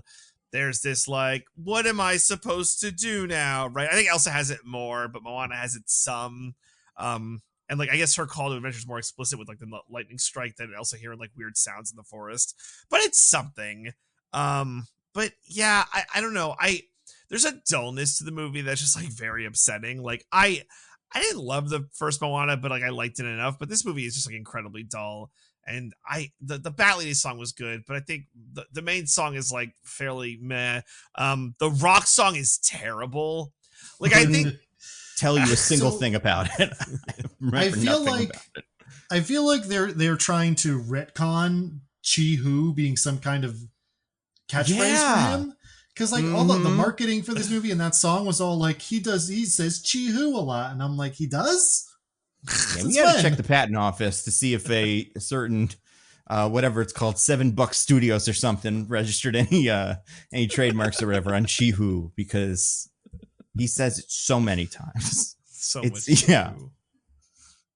But like that song in particular, it felt like they were trying to like steal from Encanto to be like, can we take some of that Lin-Manuel magic from like Moana 1 and Encanto and kind of like smashed together. And it was just like a You're Welcome sequel, except right. nowhere near as good. But like so much worse. And like some of that like visually like kind of like cartoony, like very like vibrant colors, like the reds and purples. I mean, like You're Welcome has that also. Then maybe just Encanto was more recent, and I remember Welcome that had it more before than Moana. Yeah, it was like Moana did it, and then Encanto did it, and then the Lin-Manuel Miranda bot did it in this after. I don't know. I'm sure there's talented people making these, but they're just so Lin-Manuel Miranda. That one specifically is like really hard to. Oh, they were really trying with like the sing-songy rapping, and The Rock can't really sing. But like, I think You're Welcome works. Like, I think that as a song works. Yeah, and I mean, remind me again, what is he even singing about in this one? I can't remember. You can do it, Moana. I know you're sad, but that you sucks. can do it. You're great. You're Moana. Throw that shit away. Bad. Doesn't it have anything to do with The Rock? It just sucks. Like, You're Welcome is a great Disney character song, and that's just fucking the plot still going. We got to get from episodes 5 to episode 6 with this bridge song because we're almost done. That is it, though. So I don't know. All of this to say, like, I did not enjoy this. You know, like maybe Frozen's 2 better, but by a hair. And yeah, right. This movie has like no ideas. Right, it's like we gotta go find our other ancestors because the island split them, and it's like, why? It doesn't matter. You're best friends with the ocean, and it seems you're causing more trouble than it's worth. Right? Do we even know that it's better than all the people reunited? You know, maybe someone's happy about it, but I'm not convinced. DJ thinks that all the ethnicities should be sequestered in their own lands and never mix. No, I'm just saying. To be fair. I'm with DJ on this. I feel like if they open up everybody in the ocean, some Europeans are going to start showing up, and that's bad. Yeah, right. So, wait for the white man to come in and being like, "We own this." The post-credit scene of Moana 3 will be like a boat coming to shore, and they're like, "Who are you?" And then like we get a slow pan up of like a European dandy, and he's like, "The name's Cook." Yeah. Yeah, it's that, and then they're all in a big what was that scene? Big Coliseum, all in different conquistador hats or whatever, going, yeah! And it's like, oh my God, there's a million of them. There's gonna be fucking Captain Cooks everywhere now. So now, anyway, remind me how, because Captain Cook, now they're mentioning him, he's a real guy. Yes. He found, where did he end up? He explored. He was like one of the first Europeans to explore most of the Polynesian islands. He sailed all over the Pacific. So if this was a real place, he would have gone there. Yeah. Although he would have done so much, much later than the Moana movies apparently take place. Yeah. Okay. And is this a real place? What is it? Matanui? I don't think so. I mean, I hear that word and I think Bionicles. I'm pretty sure there's a Bionicle named that. Oh yeah, that does sound Bionicle-y. But that's all I got for Matanui. If that's that is the island the Bionicles live on. Oh, Motunui is a real islet near Easter Island. Okay. Do we know what happened to those people? Like, because that's interesting. I'm not sure people are from there. Or they have a big Wakanda bubble over themselves that they won from killing Thanos, ocean electricity Thanos man. So we're going to learn the real history in Moana 3. But yeah. So anyway, DJ, what else about this? I didn't like it. There's not much more for me to add. I don't like this movie. And it's sad. Not sad. It doesn't matter. You know, it's sad. We're going to get a way ton more of these and they won't be better. There's just no way. They can't do it. They can't make them better. They don't have the juice. No, they don't have the juice. Like Disney might be done, guys. They're cooked. That's what the kids are saying. All they have is this, and the 4 other movies that are the highest grossing movie of this year. Yeah, besides that, they're fucking cooked. It's over, cooked, baby. Cooked. Yeah, man. Yeah. They're gonna go bankrupt within the year. Sony might buy them after Craven. They'll like buy Disney with all the Craven money. and then they're double cooked. Then it's over. And then we finally get the fusion of the MCU and the spunk that we've all been clamoring for. Yeah, finally. Yeah, finally see Moana and fucking all the rest of these guys fight Null like we've always wanted. Remember Null?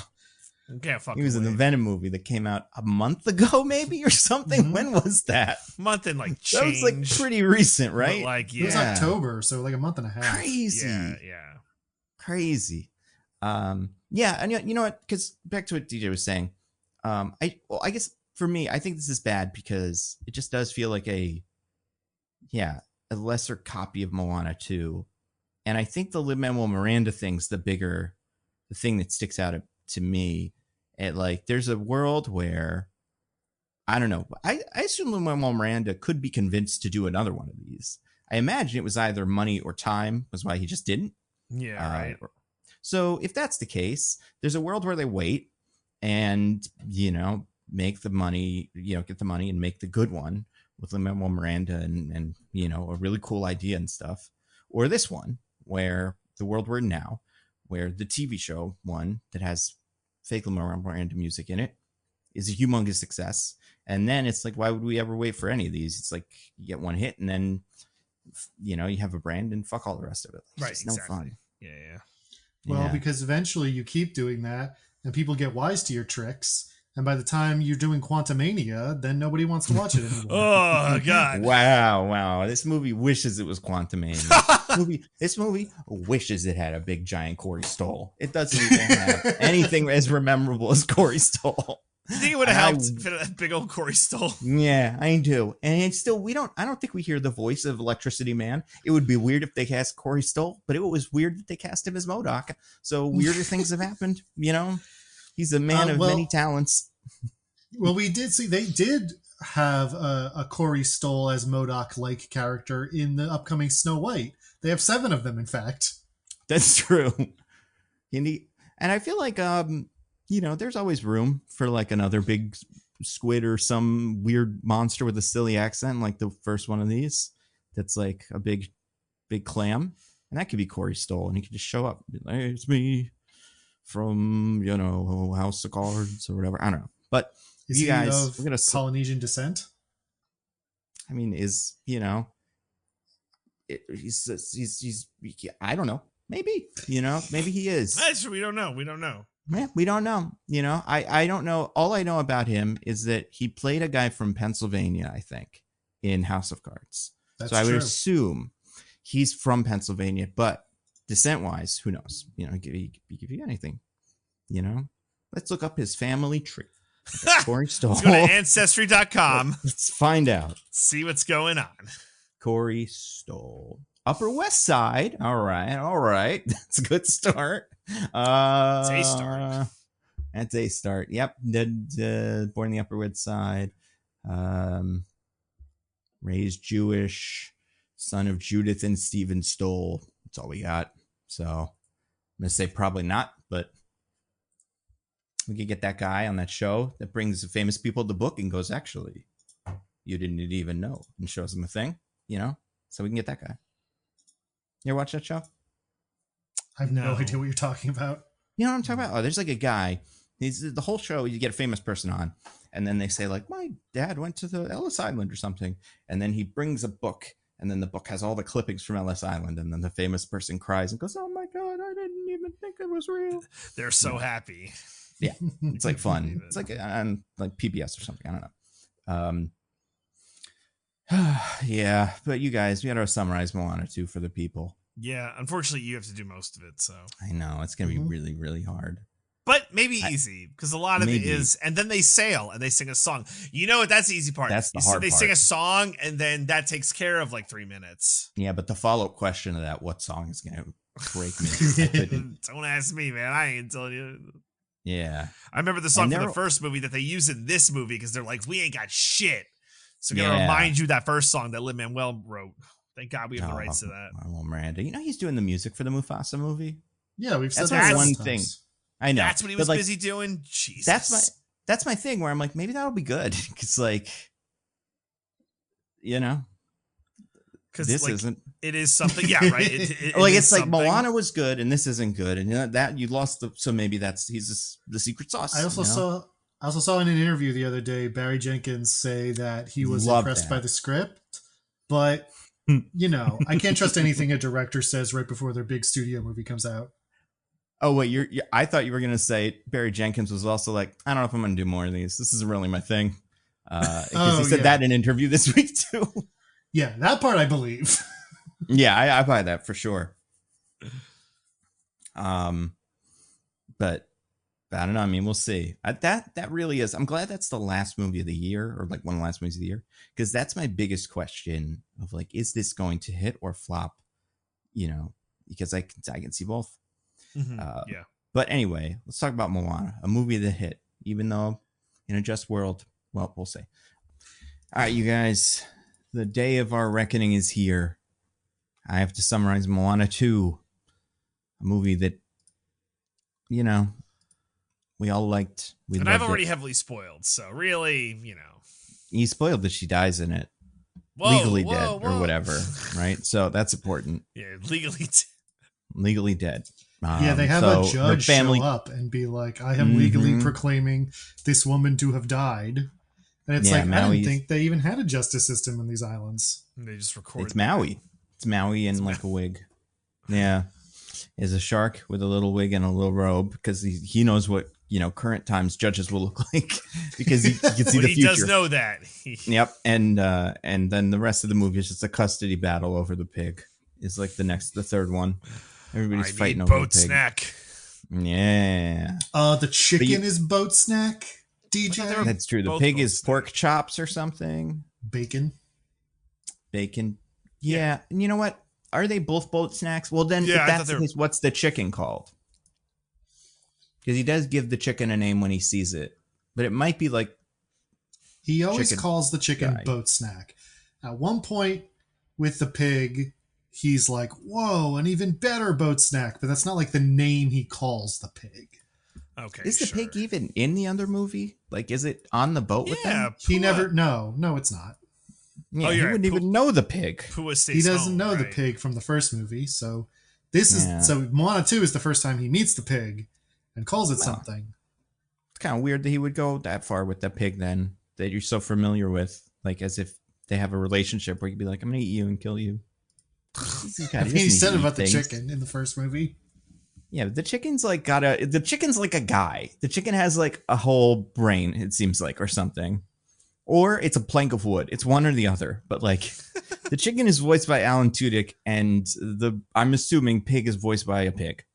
Like that's the kind of actual difference. Pig. They just got one on set. The one from Babe, same guy. He's still working. Oh wow, good for him. Yep, Pig in the City, and then this. I mean, Moana 1. I'm surprised they were even able to get him back for Moana 2. They probably would have just gotten like, what's a lesser pig movie? A movie with a real live pig that is less of a star than Babe. Oof. Probably one from like We Bought a Zoo or something. I never watched that, but I bet they got a pig in that zoo. That sounds like one of the things you'd have in a zoo. Why'd you have pigs at a zoo? Because it's the one you buy that's in your garage. Like there's no, I mean, they probably got like a giraffe, but I feel like if you actually went to that zoo, it'd be like, oh my God, chickens and horses and cows. This is incredible. It's like I'm right in the middle of the Serengeti. You're like, this is so exotic. This is magical. Yeah.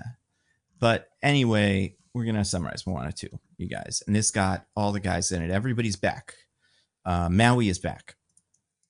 I think he's in the first scene. I think he gets captured or something by someone. By that lady, right? So I don't know how much we actually see of the capturing or what is. I feel like they keep it really vague. Yes. Even Maui, I feel like it's just like, you can't get me. Oh no, you got me. Fuck. And then he's like tied up in bones. And he's not going to be in it for like another 40 minutes or 2.5 episodes probably in the actual script. But he's, still around. Everybody presumably is still alive. I don't know. How many years do you think has passed? 3 years since Moana 1? Well, okay, yeah. For the baby to be born, right? Right. And have aged enough to be like a little Disney baby who has anywhere between the intelligence of like a 2-year-old and a 10-year-old. Yeah. You can never tell. Yeah. They all know how to do all the dances and stuff. Now that there are young children in my life, I'm like, wow, this child does not act like a 3-year-old at all. Nope, not even close. The only thing in this movie that acts like it's Sting is the pig, where you're like, that is a pig, and it's voiced by a pig. Whereas with the 3-year-old, you're like, this could have been a 15-year-old in the first draft of the script. But yeah, so Moana is Moaning about. She's a wave finder now. She's got a fancy tattoo. And she is just fucking crushing it, you guys. Everybody remembers Moana for Moana 1. There's a song that's pretty much everybody remembers Moana for Moana 1. She's on her island. She's a sister. Her and the pig do adventures with the chicken, because the chicken was in Moana 1, so it's back. And they find something. They find a little pottery, big pottery. Not big, but important pottery, because Moana spends all her days searching for stuff, because she just wants to know what else is out there, because she has, the heart of the wilderness and like an explorer spirit inside of her. Well, Nando, she's specifically searching for other people. Right. Yeah. Because she believes, partially because of the ancestor connections and her job as a wayfinder, she needs to connect the people of Matanui to the other ones. But also, why? Just your people seem fine. I know. Like, in the last one, they had a big plague, right? Like all their crops were dying. So it was like, Moana, you got to get out there and do something about that. Whereas this one, they're getting electrocuted by lightning because they're fucking with the bow, like the bowl thingy. Like if they put that bowl right back in the ground and tell Thanos they're sorry, I think they'll be a-okay. But whatever. Or bad. I mean, well, yeah, they do kind of. We're jumping ahead a little bit, but there is a vague pronouncement that if they don't like meet new people and start trade or whatever, then their civilization will slowly decay and die, which is probably true. I don't think that their island population is enough to be sustainable in the long term, but yeah, it's not a very imminent threat. No, definitely also, not. Like it's one, if you heard it would be like, yeah, right. Are you kidding me? We got old man farmer here. He's great. We got pigs and chickens. We're set. Nah. That's true. This does feel like one of those situations where, like, especially because Moana is not only the wayfinder who saved the heart of Te Fiti and whatever, and is friends with the demigod that no one has met, right? In this point in the story, no Moana one's met Maui. And Maui have not seen each other since Moana 1. Yep. I believe so. Yeah. So, like, even though she's also I'm going to say king, because she's a princess, apparently. She's the king's daughter. So I feel like a lot of the problems in this village get solved by Moana-ing, Oh, there's a drought. Moana, this must be one of your, go sail around and find something for the drought. And there's people that are like, if we irrigate this thing. No, Moana, this is a Moana thing. And, yeah, she's the best. Because besides all the other things we already said about how amazing she is, she also has a connection to the water, which is a thing which helps her do water stuff. So she's crushing it. And well, that's from the first movie. Right. Yeah, but just I guess like Moana as like she's not like overpowered. I mean, she kind of is. Power of water is pretty good. She's very, very powerful in these movies, and like, compared to some of these other Disney princesses we'll talk about, like, as far as the starting point here, there's not really much she has to get besides just, like, she has to do the journey, Yeah. But there's no, like, yeah, as Diggins was saying, there's no internal thing, and, I don't know. I figure somewhere in this movie, Dad would die or something, and it would be sad, and then Kingdom would be in chaos or something. She loses her water powers at some point, so... She goes outside of the the water zone. Yeah. But she doesn't have water powers. She's friends with the ocean. Yeah. She has water powers. The ocean is the one who does the powers. It's just willing to help her. That's not the same thing. It does whatever she says. She's might as well be Katara, just water bending just all around. Like, it's very different. It doesn't present as Moana never goes, hey, water, do this, whereas like, nah, I'm chilling, I got my feet up, I'm watching Later Daters. Literally right now. I mean, the ocean doesn't say no. The ocean's just not able to. But literally that happens, yes. She gets cut off, right? It's not the ocean is like... Right, but if it was an innate power to herself that she could control water, then that wouldn't happen. The problem is the ocean is her friend, but the ocean can't do things here. That feels like the same thing as like scared of Thanos or something, right? Is that? I mean, they never really give that a ends reason. Up being. Yeah. No, okay. I think that's the same as like you're in the silence bubble where you can't use your powers. Feels like the same thing. It's also the case that the ocean does things that she does not tell it to do or wants it to do. The ocean acts of its own accord. Yeah, the ocean is there to kind of level out the plot whenever anything's getting a little too slow or fast. And it doesn't help because this movie has the plot's not good. But in the last movie, I feel like there were bits where she was like trying to get the water to do stuff and it wouldn't do stuff, right? And it was like, I just don't understand. Yeah, that was sort of like kind of getting to, I don't know. I still feel Moana was like super overpowered. I feel if Moana was in a pinch and she needed the water to flood, you know, a bunch of people out, water would do it. So I guess I just think it's crazy that this character is still she is a wayfinder and has the power of water. And we're not getting into the second movie where she has completely forgotten about wayfinding shit. She's just like, water, get me where I need to go. And then she loses water and she has to be like, oh no, I forgot all my stuff. Because that's another way you do one of these movies is you take her back to square one. But because that's what I would do if I had wayfinder powers. Or if that was my job and also I had control or at least a friendship with the water would do a lot of my wayfinding for me. I think that's why like the ocean is willing to do things for her though, is because she doesn't abuse the power.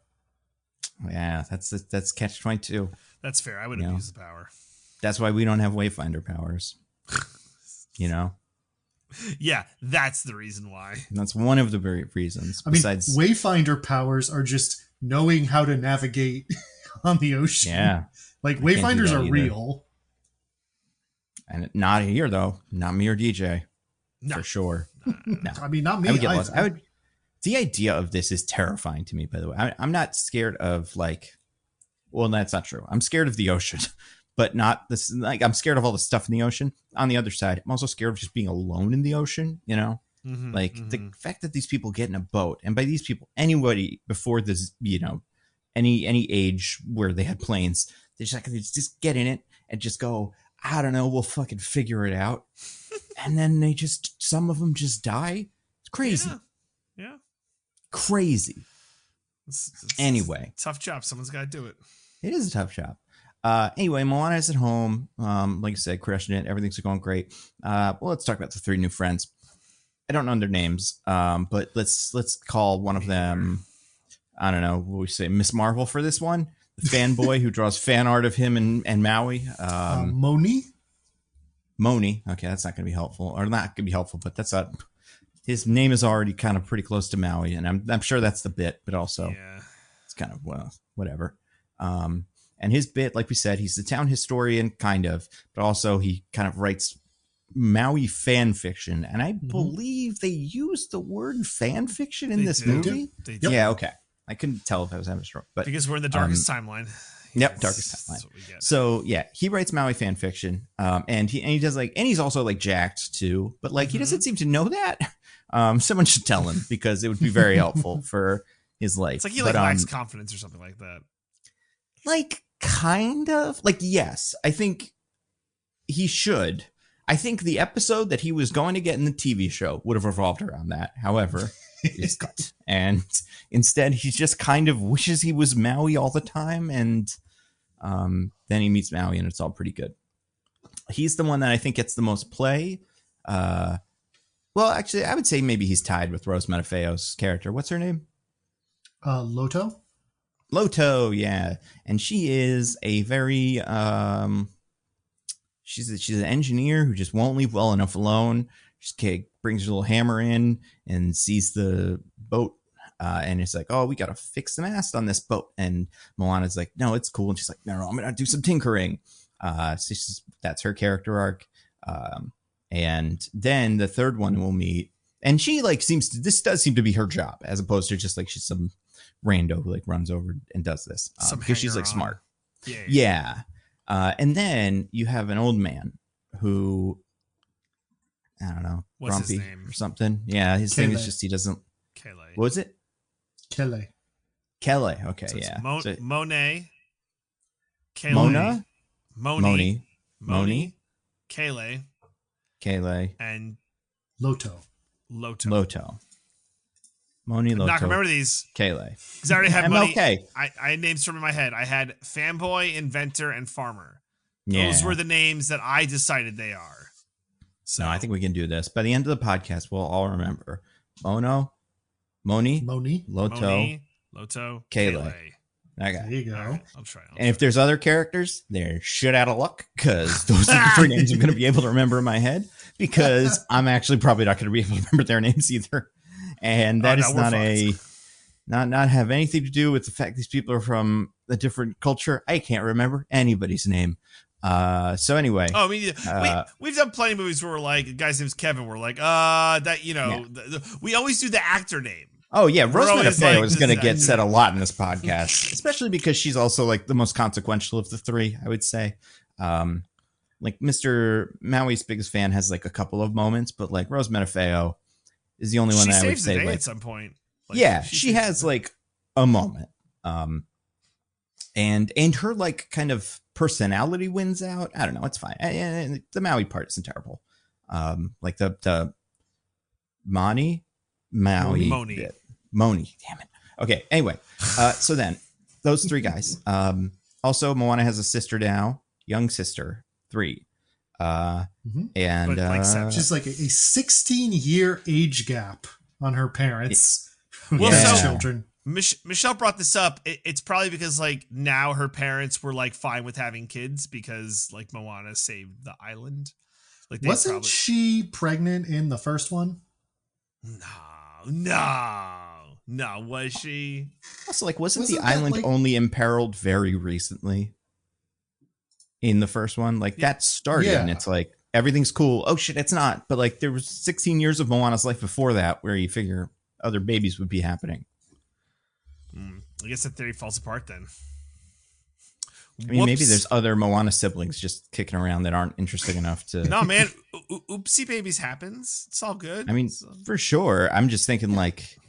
I'm just saying, 16 years, huge gap. Yeah, it's huge. It's huge. And especially and I'm not sure exactly how this works, but I'm going to guess in some sort of monarchy or whatever we're calling, king princess situation, you want to have more than one, especially if one of them's out doing water missions with the gods. You want like definitely want to have a couple heirs. We all watched House of the Dragon. We know.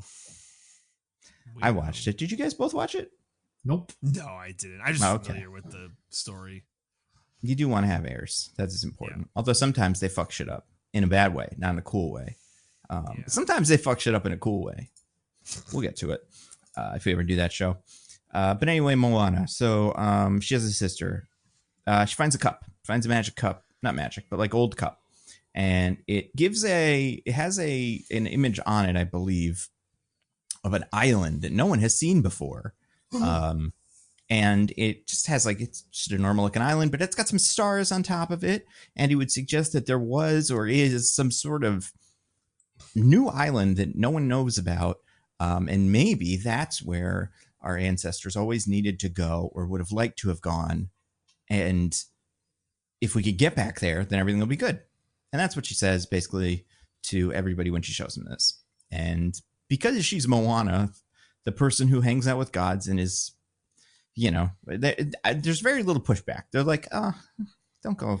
She's like, I'm gonna. And I'm like, all right, go get him, Moana. You go get him, Moana. You go get him. Yeah. It says Moana 2 over us, right? Yeah, go Moana. Whatever. I don't care. You're the reason for all of this. Yeah. Also, and I think this is kind of funny. And we're getting songs, by the way. I think there's just really one song. And I did look this up. This one's, I don't know if it's called Who I'm Meant to Be, but this is the one where she's just like, everything's good, man. Everything's where it's supposed to be. Man. Yeah. Yeah, it's more like when she starts sailing back, there's a whole song about how like everything's really cool now and good and perfect. I sure hope no problems start happening on our island. Yep. And you know, if this was a fucking, I mean, if The Rock was in this movie earlier, he would have to say like, oh man, saying that in this early in the day is a bad thing to do because it always means trouble. But he's not here because he's doing a fight in some cavern or something with some bats. We'll get to it. So Moana shows everybody this thing and basically is like, this is the, you know, she pours some stuff out and does a ritual. And then Dad tells a story, I think. Is that what happens? Yeah. He knows some stuff, right? What does he know? Wait, no, okay, hold on. Dad is like, we have a title for when someone is super good at wayfinding that we haven't given anyone in a long time, right. But we want to give it to you because you're super good at wayfinding. Right. So they do that, and that's the thing, the ritual that they're doing. The bowl is different, but this ritual also involves a bowl. But while she's doing the ritual, she has a moment where she speaks to the ancestors and sees some visions of the future and stuff. And that's where they kind of start looking up stuff about this secret island. That's where they find out. Remember what it's called? God, it's like Tifoa or something? No, that's not it. Could be. Motufetu. Oh, yeah. Motufetu. I kind of remember that. So what we will learn and what Moni is going to tell us from his scrolls is that this Motufetu Island was a real place that was hidden by, I don't remember his name. I'm calling him Thanos from now on because he gets a Thanos scene at the end. What is it? Nalo? Nalo. Nalo. And he's the electricity man who did something to this island, and that like cut everybody off from each other. So before that, everything was cool and it went away. But now it's like, oh man, well, if Moana can find that, then that could be even better. Everything will be cool. And like, there's also a big meteor or something. I don't know what the deal was with that. Fire in the sky. It was like part of the vision. Like, follow the fire in the sky. And that's how we'll get there. Right, but like, what does that end up being? Oh, comet? Ugh. Just a comet? Like some comet? We never really find out what it is. Okay. I kind of expected that to be, because it's weird, because that happens the same time, pretty much, it seems like, as the lightning strike ends her ceremony, which is like the god, Thanos being like, don't do it, Wayfinders. And then the comet. That's not a thing that we know. What do you mean? It's never said what that is. I interpreted it as just being like the ancestors and like that moment. Really? Because her entire communion with the ancestors happens in the moment of the lightning strike. Here's what I thought happened, and this we'll see different. Maybe we'll have different takes on this. I thought she's about to get crowned, like, you know, Ultra Wayfinder, and then the god who doesn't like Wayfinders, Thanos, who uses lightning bolts as his thing, tries to kill her. It almost works. She goes to heaven or has some sort of like hallucination or something where she speaks to the ancestors and then wakes up. And then they're like, oh, we got to go do something. But I do think that has to have been that has to be a lightning bolt from the lightning bolt villain of this movie, right? If it is, nobody ever says or implies that. Ah, man. I think maybe because of the way that it was like kind of filmed and like shown, it felt more sinister in like a thing that it's bad. I feel like too, there's a symmetry, and I guess we wouldn't know that at the time, where like the lightning bolt is slowing as it gets to her then, and then I think the same thing happens at the end when she does die. However, I also feel like if this guy could just throw lightning bolts at Moana whenever he wanted, then this would be a very different movie. It's true. I mean, it would be an episode about this or something, about them making a lightning rod, or someone would have to invent it. So the lightning strike is just a happenstance lightning strike that hits Moana. Well, no, I think it's... No, Diggins thinks it's the ancestors. Yeah, I don't think it was a coincidence. I don't know. Yeah, I don't know. I think it's the bad guy. I think if it was anything else, I'd agree with you. But if it's lightning, I'm like, that's gotta be the lightning guy. Yeah, it is strange that it's lightning, and there is a lightning guy in this movie.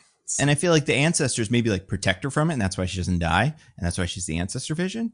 But and that's why I assume if that's what happens, nobody says that. Oh yeah, no, that left undefined. Totally cut. Definitely episode 1 stuff, and also the meteor thing. Just I think that is also completely unrelated. I kept expecting. And I didn't know. Eventually, we find out where Maui is, and by that time, I'd forgotten about the meteor. I was just like, "Yeah, she's gonna fucking sail the island. We have the stars, and we have the picture of the island." The comet had already exploded by then. Again, inexplicably. Right. Oh, right. Yeah. I had expected we would find out that's where Maui was, or something like that, or like I figured there would be some connection there. But yeah, there's no that. The fact that it's a comet is so strange. Because, yeah, like I said, there's an island, and they have the island shape and the stars above it. So I assume if you got that stuff, you can find it. Do you know what that constellation was, by the way? I don't know. Do you know, or are you asking? No, I saw this. It's a Cassiopeia. Oh. That's the constellation. Which, by the way, based on where it is like viewable from in the southern hemisphere, she probably traveled like thousands of miles. Like how far she went.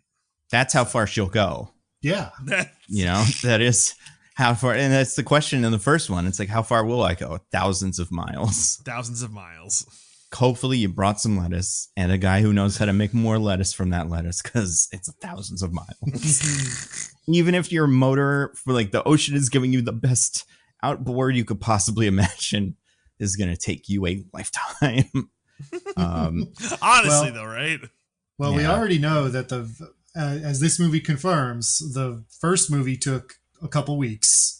Yeah, that's true. Or a few weeks, I think she says. I like getting a time frame for things like that because it never makes sense, but I think it's fun. They were talking about with Wicked the other day, like just trying to figure out how long the Wizard of Oz takes. Nobody knows. But anyway, so Moana's like, I got to go do this Destiny thing. I got to do the Destiny. And I have to make a better boat than before, because this is even a bigger Destiny trip. So she enlists the help of these 3 people. She mostly wants she wants the Maui guy because he's strong, and it's going to be hard to steer this thing. And his Maui stuff, if anything, is kind of an annoyance, but he does know stuff. Like, he knows the names of things. So that's why he's brought in. The engineer's there to do engineering stuff, and the guy who grows stuff is there to grow stuff. It's fairly straightforward. Do you remember what she says to him to convince him? And she's like, well, it's a long trip. We can't eat fish the whole time. And it's like, but like, isn't that what, people who do this do? They eat fish. No, this is actually real. Wait, really? People bring lettuce in pots and like grow lettuce? Yeah, on these like long voyages, Polynesian peoples did have methods by which they like stored and grew crops. I did not know that. I feel like a fool. If you just eat fish the whole time, then you're gonna get malnutrition. I mean, it's fine, right? It's tasty, pretty tasty. This is before all the pollution, so it's probably really good fish. Yeah, that's true too. Yeah. Although, who knows what the fuck's going on in the ocean, because there's all kinds of evil crabs and stuff, so they've got their own issues with that. This guy was a land farmer, though, right? Like, would he really know what to do on a boat? I mean, he wouldn't, because he doesn't like boats either. And yeah, he needs a bunch of coconuts as floaties. Can you blame him? It seems awful. First of all, you got Moana, who's like really, really cool and sick and is going to survive this no matter what, because she will die, but like, she's very important. Then you have the annoying guy who won't stop talking about Maui. And then you have the one who keeps trying to rip the boat in half to make 2 boats or whatever, because she's so ingenious. You're going to die. There's no way you're going to make it out of that. Like, you can't even swim. So, I think going on that journey when you can't swim is the really insane part. Yeah. Like, yeah, it's pretty weird. If I were Moana, part of my thing would be like, well, just put put a head of lettuce out to sea every day, and the ocean will bring it to me because it does that. That's true, though. That's be on board with the whole thing. Enterprise. Get little Postmates from the ocean just bringing me stuff, right? Well, you put it in the ocean, and we're good. But then they so they go and do their mission. They have a big boat. It's pretty cool. It's got a little basement. And all these three guys, the three goons or whatever, they all got problems. I don't remember what they are, besides scared of ocean. What's Rose Metafeo's problem? Doesn't believe in Jesus or not Jesus, in Maui and magic and stuff, right? Or something like that. No, not really. What is it? If she is just like obsessed with, like you said, kind of just obsessed with like making the boat better all the time to the point where she's like tearing it apart while they're mid sailing. So there's that, but I also thought there was something where like someone would say something and you got to have faith, and she'd be like, faith isn't a real thing. It's not. It's not that. She said perfection is a myth, is what she says. It's not about faith. Yeah. It's where she's like, no, you can't. You're never gonna like, because the song they sing where they all learn how to be good at stuff is called "What Could Be Better Than This," and she's like, well, think something could always be better because you could always make it better. And she has her whole little Lin-Manuel Miranda rap break about it. Right. They try and copy that in so many songs, man. They did their best, yeah. Which is funny because in the original Moana, only You're Welcome has that. Yep. That's why I think it's like an Encanto rip, because there's a lot more of that in Encanto than that's true. So, but you guys flip-flopping between saying Encanto like a Spanish word and saying it like a gringo is really funny. Encanto. Yeah. What was what I was watching? I was watching football yesterday, and it was like a Spanish broadcast available on. It was like Univision. That was like said? The worst way you could say that. It was like Univision. I'm like, no one would know what you're talking about. They're like, what can I watch this shit on? What are you talking about? Maybe they're trying to like kind of make it seem like it's something else. Like people would be like, Univision? Is that different from that other thing I've heard about before? Let me give it a shot. I don't know. Yeah. Anyway, there's a song where they all sing about their problems, but they don't really have any because the thing's too short. They don't have any that don't get resolved within this song. I was going to say, they have problems, but the song is like, get over them. Moana's like, stop having problems and start thinking sailing is cool. And they're like, all right. Yeah. This is the best thing you've ever done ever. It's really like, and it's pretty sick. I mean, like, I guess if I'm Rose Metafeo, this is incredible. And if I'm the Maui guy, this is as close as I'm going to get to seeing Maui. Like, absolutely. And if I'm the guy that's going to die on the boat, the old guy, and then this is fucked. But I don't think anything she's convincing us of is working here. If anything, I feel like the thing that would probably work is just her be like, yo, remember the water's also part of this team? Like, look, I'm going to jump in the water. Whoa, here, I'm walking on the thing. Here, I'm back. It's all fine. Like a moon dance. We're good. Yeah, nothing's a problem. But, like, I don't know why. Okay, I understand why she needs the farmer. Even the engineer on a boat for this is good. But, like, the guy, Moni, I don't think you need him. You definitely this never actually bears out at all. But I think the idea is because she's going on a journey that like one of their storied ancestors tried, and that it's all about like the past and like the legends, that having someone who knows that stuff would be useful, because you might need him to be like, for example, if someone had been able to say like, oh wait, but in this legend that the giant clam was part of it, and so maybe we should try to go in instead of just being a total accident thing that happens. Then you'd be like, it's a good thing we had man who knows the stories. But no, none of that. Yep. Yeah, instead he's just the other one. And he's there. Just also there. Yeah. So they go on they do more stuff. Maui tries to escape from the whale. Well, we don't know what it is. The inside of something. There's like little animals there, little weird fish. I don't like them. And he's all chained up by a big thing. He's chained by like a big bunch of, I don't know, bones, and he tries to get out and he doesn't. But then the Bat Lady shows up and we see a little bit more of her. And she's like, hello, Maui. I don't even know if she says anything else. I don't know, but that she does like happen. taunts him A little bit. Yeah. Is she the one who captured him? Yes. Why? Because the guy told her to. Okay, so yeah, I'm pretty sure she's just like conscripted by the evil lightning god to do it. I think she also kind of wants to because she's a little bit into Maui, or like there's something with them, but also she's like enslaved, I think. Well, later it's implied that she only stopped him from, like, he came here to go to the island, but she stopped him from continuing until Moana got there because she's like, you both need to go. Yeah. Yeah, it's interesting. Because it kind of feels like, I don't know. This part feels like it could have been rewritten a little bit.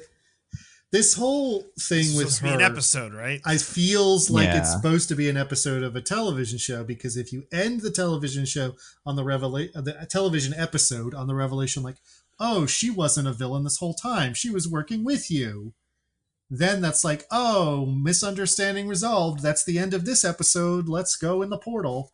But if it's just a thing that happens in the middle of your movie, it feels like, well, then what was the point of any of that? Yeah. $200 million opening weekend, Diggins. That's what the point of all of this was. And it worked. Yeah, why I oughta. It made more in its opening weekend than the past 2 Disney animated movies made in their entire runs combined. Well, yeah. And what were those last 2 movies? One of them was Wish. So one of them was Wish, and the other one was Strange Voyage, Strange Journey. Oh, okay, yeah. What the hell was that? Was called. The one where they're in the big ship, and they were like, well, this one's gay, and you're like, I guess. Yeah. It was very poorly advertised. It was a weird like thing. I like barely remember this. Yeah, well, there you go. Poorly advertised. I can't even tell you who's in it. Old man, his dad meets son who's like trapped. Yeah, John Krasinski's in it as dad. Okay. Oh no, really? Ugh. Yeah. Sexiest man alive. That's right. Ugh. And as DJ insists, we have to trust when publications say things about men. I mean, we do have to. You know, it's not really up for dispute. So we have to accept that John Krasinski is the sexiest man alive. Well, if they say it. And he's not in this, thank God.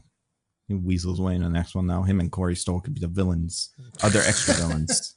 From they can play the British who are sailing with. They can be some of Captain Cook's sailors, yeah. Yeah.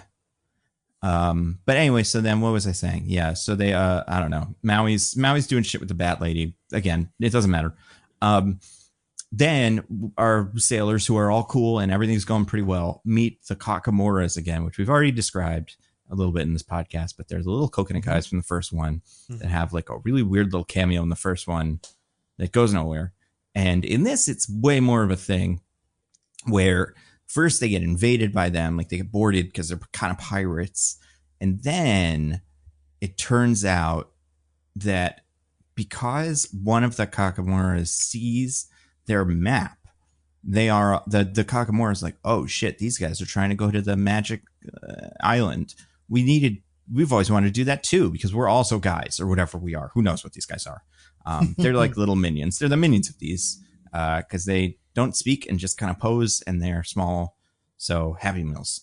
In fact, you know what? I have not seen enough Happy Meal toys of these guys, but like they should be more things, you know? I like this little guy. They're not a very big part of the first movie. It's only this one where they really get a place of prominence. Mm-hmm. And then they go to an island. It's not the island, but it's an island, and that's pretty cool, right? But oh no, it's not an island. It's a big clam. They come up with a plan to poison the clam and paralyze it. That's how they're going to sail through it. They have to sail through this clam. Can anyone tell me why they can't sail around the clam? Well, I think it creates a current because the water goes into the clam, so it's drawing them in. I think that's the problem. They need to paralyze the clam so it stops doing that, and that way they can sail around. Oh, so they just can't even get out of the wake of the clam right now. Like they are... okay. I kind of read it. It kind of reads, or in the moment, it read to me as like a little thing where they're like, hey, here's the new challenge. It's to go through the thing. And the ocean makes that kind of weird. But also, they have a cool idea because they're going to use the neurotoxin that the Kakamoras have to stab the thing. But where do they get their neurotoxin from? Oh, you'd never believe it, DJ. Where do they get it from? Do you not remember, Nando? Did they get it from the slug, or does the slug get the antidote? Yeah, but how do they do both? It's a dream from both ends. Yeah, that's true. Just a horrible thing. You got to put stuff in there for the kids, DJ. Come on. I guess so. And I guess that's another Nando, that's one of them new toys, right? Yeah. That slug guy. New toy. Well, and that's the other thing about this movie, besides all the other problems we mentioned. These new things, like these new characters and these new globfishes and stuff, like the designs are all really not as exciting as the first movie's things were. Like they're just less. By the way, did you know globfish do not look like that? What do they look like? They look a lot more normal. The reason the pictures we have look like that is because the blobfish are deep sea fish. And so being hauled up rapidly through the pressure change causes their body to like warp. And that's why it looks like the sad man with the big nose. Normally they look much more regular. Which is sad, by the way, that's why they look like that. That is sad. That we're ruining. Remember Jason Statham gets all the water out of his body so he can descend and he just doesn't decompress in Meg 2? That's right. Yeah. No, he puts all the water in his body, so there's no air in his body. Puts all the water in his body, gets all the air out of his body, yeah. That's pretty sweet. But yeah, so then this goes wrong. The mission to paralyze the thing goes wrong in a way that I think is kind of funny. This is one bit of the movie I liked. First, they drop the thing because it's like Speaking of jokes we like, actually, I really want to say, I kind of like the joke where the Kakamora treat the chicken as like royalty because they never like hit it too hard. There's just always a scene wherever they're like throwing the rest of them on something, they then very carefully place the chicken and like fluff it up because they know it's a guy. They know it's like of human intelligence as opposed to the pig, which is just a pig. But yeah, so there's a bit where everybody's trying to do the thing. They're going to sail into the middle of the clam, stab it with the neurotoxin, paralyzes the clam, and then they disappear. This doesn't work because the inside of the clam is a big waterfall. And first they drop all the neurotoxin. And it's a cute little bit because they have so many, but they keep dropping them.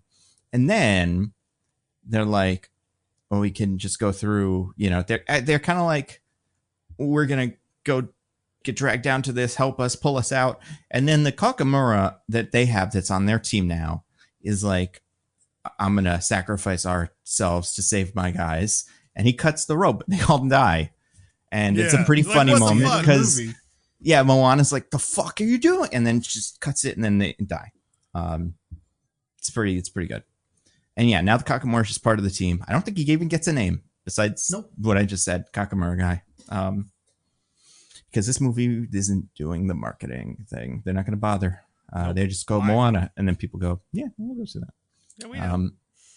Yeah. He also doesn't really matter again after this.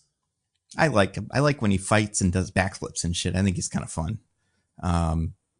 He's got just as much of a character arc as any of the other nerds in this team. Like, at least he's got a fun little design. And anyway, so they land in the middle of the clam.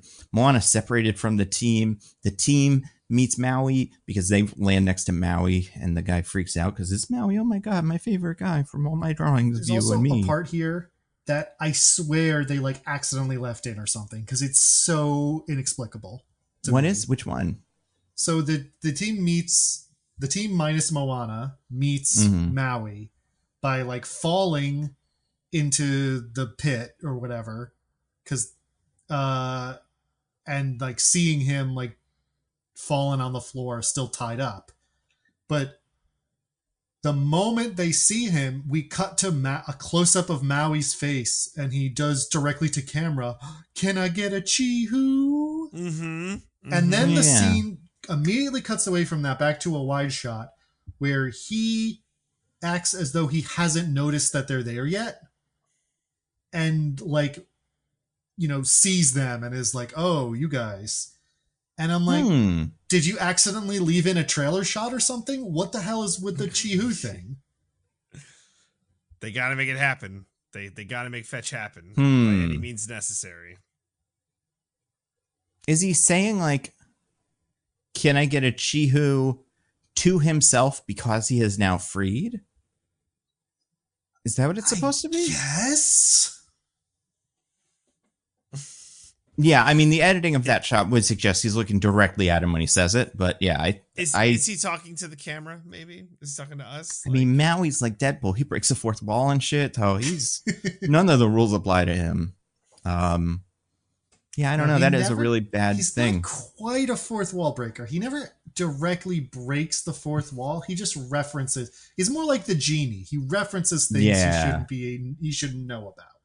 That's true. That's more like it. Yeah, and then they free him, and he's like, "All right, I'm free." He gets his little hook. Did it. He's all good. He doesn't really like him. He's like, "These guys are weird," and I'm like, "I get it, Maui. They're not really working for me either. Can we leave him here?" Yeah, like I feel like we got you, we got Moana, we got the Kakamora we all like. You could probably pick him up and just get out of here. But anyway, Moana goes and hangs out with the evil bat lady. What's her name? Matangi. And Matangi's whole deal is she's made of bats, or also is a bat. And she could kind of make like steps out of them and walk on them, but also she could do that thing where she like dips in and out of the camera from different sides of the screen because she's so quick and magical. And I do think Robin Williams in the Fern Gully movie. That's right. That's right. Similar power set. I cannot remember. Is it implied that her and Maui used to date or something? No, it's never implied that they dated per se. She but likes, like there's something there. It's a little chemistry. Okay. Yeah. And she's, easily the best part of the movie. Like, it's one song and she's gone, and maybe that's part of why. But like, she's the only thing that I'm like, you can graduate to Moana 1 if you want. You don't need to get another, couple passes through the screenplay machine to like figure out what your character thing is. It's like, no, you've got a deal and an interesting point of view. And she basically serves the same role here that the crab served in the other one, which is a little mini boss thingy. Crab from Moana 1, Nando, you say? That's right. We'll get to it. By the name of Tamatoa, perhaps? Tamatoa, yeah. Now I feel like... I'm sorry. I was just going to say, that's branding. That's why you got to name all your guys' stuff and tell us what their names are. Cool. I feel like in a movie where Moana actually had some kind of internal conflict, and then we had this outside source we thought of as villainous, like give her advice or a lesson that actually ends up being helpful, that would be like something. Yeah. Yeah, for sure. Like, oh, that's neat. That is a nice turn this movie took. As it is, her advice is like really kind of generic and doesn't really come up again. It doesn't really apply to anything else in the movie other than in the broadest possible sense. And again, Moana doesn't have any kind of internal conflict. Yeah, the movie is kind of about whether Moana can Moana enough to save the day. And this person, and I'm only saying that because the rock song that will come up very soon is basically, you can Moana enough to save the day. Yeah, you're so good. You got Moana coming out the wazoo. It's all going to be good. And if another way in which this is just like an Ant-Man movie. Yeah, except those are funny. So, that helps. Listen, the face, I don't accept the face you're making right now. I'll take any bit from Ant-Man 2 with Luis over anything in this movie. Yeah, exactly. That's why I'm comparing the twos, because I think Luis and Ant-Man 1 is already, very funny. But the bit where he's like talking about Baba Yaga or something, that was pretty funny, right? We like that. We all like that. Baba Yaga. They thought it was the ghost, and then ghost turned out to be Baba Yaga. The guy that already just Man or whatever. I know what you're talking about. Ant-Man 2. It was an Ant-Man 2, Yeah, well, get ready to have some company, Ant-Man 2. We're almost done with this one. So yeah, they escape from wherever. I don't know. They have a song. Maui and Moana have a song where they do Ultimate Warrior like course and teach her that she is the greatest Moana. Well, And but that's only after because like you said, Matangi sings a song about getting lost, and they all meet back up, and Matangi's like, actually, I'm a good guy, and you're like, oh, okay. I mean, that's cool, I guess. Yeah, kind of feels like this whole thing went nowhere then, but whatever. And even me watching this movie, and like at that moment, I'm like, but you're not, right? Like, there's something else. Like, I was waiting for you're going to show up later. Something. Yes, exactly. Who are you manipulating? I mean, especially because she gets Moana alone. Like, there's no way this character isn't bad. She's going to manipulate Moana in some way. And then later, Moana's going to be like, oh, that bat lady told me. And Maui's going to be like, what? And then we're going to find out that all the bad mistakes were from her. But also, yeah, the ship crashes, big problem. The water doesn't work anymore. The water is given up. And, Moana has given up on everything because she knows we're almost Maui told her, like, oh, you shouldn't have come because the island has a huge Nalo, excuse me. Right. Nalo put a huge storm around Motufetu, and he sunk Motufetu to the bottom of the ocean. So, like, if you try to go there, you're just going to die. That's why I went by myself, because I'm a demigod. And Moana's like, oh, but we got to work together anyway. But then there's the big sea monsters, and Moni almost dies, and then they crash land on the island. Oh my God, you're right. I forgot about all that shit. Yeah. That's why Moana then is like upset and thinks she can't do it, because all that stuff happens. Oh, the sea monsters suck. I didn't like that at all. Oh. We learned that the island was sunk, but you know, it's pretty accessible. It wasn't sunk like 1,000 leagues under the sea. It was sunk maybe 100 feet. Maui says the bottom of the ocean. Later events will not bear that out, but that is what he says. He said no human can get there. If you get there, you'll die. He even says to all of them, is like, by the way, you're all gonna die. Not even a little true. Doesn't even sort of come up. Only one of them dies, like DJ said.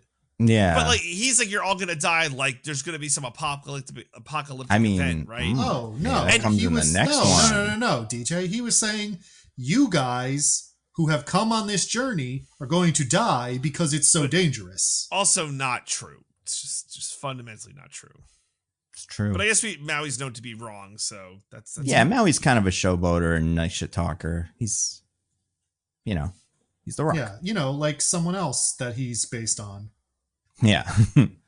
But yeah, you're right. There's big monsters, big bioluminescent kind of lizardy serpent things that attack the boat. Big whole scene. Everybody's scared. And yeah, they try to get to the island, and they do like a little offensive. They come up with so they try to attack the island, and this is So the bad guy is in the clouds shooting lightning at whoever he wants, presumably, right? Like he can just shoot lightning at you. But he can maybe out lightning. He's sending like twisters. Isn't he also electrocuting people? Lightning. There's points where like outrunning lightning bolts. I guess, yeah. Like, and that's the part that I don't understand. I get the twisters as like a sea thingy, but I feel like there's at least one part where characters are like dodging actual lightning bolts. But yeah, they try to do this where like Maui's like, I'll grab it up from the ocean, and then when it's up from the ocean, you guys will go down and get it, and then everything will be cool. And it doesn't work. I don't remember when they do this, but they invent a new type of ship. Is that now or later? Well, it's like what happens is what they all decide is, Maui, you're like trying to protect us, but we have to do it without you, right? Like, right. You're too focused on us, but like, we could do this. And like, Nalo is focused on us because we're the ones, if we get to the island, his curse is broken. So he's not paying attention to you. So you need to go drag up the island while we distract him. That's right. Yeah. And they build a new kind of ship, and there's got to be a name for what this is. I'm guessing Diggins. Kite sail. Kite sail, yeah. Which is a pretty cool thing. And lets them get more speed and maneuverability and stuff. I mean, sure it does. None of this would ever work. At one point, they're like upside down on a tidal wave, and they just kind of pretty cool. It's like, whoa. Oh, sure, pretty that cool. Part is. I mean, kite sails are real. Nope. Oh, I just mean the shit that they're doing is just some bullshit. Okay. But yeah, so then they do that. They have a big plan. They all, prove their bravery and do all their sacrifices, whatever.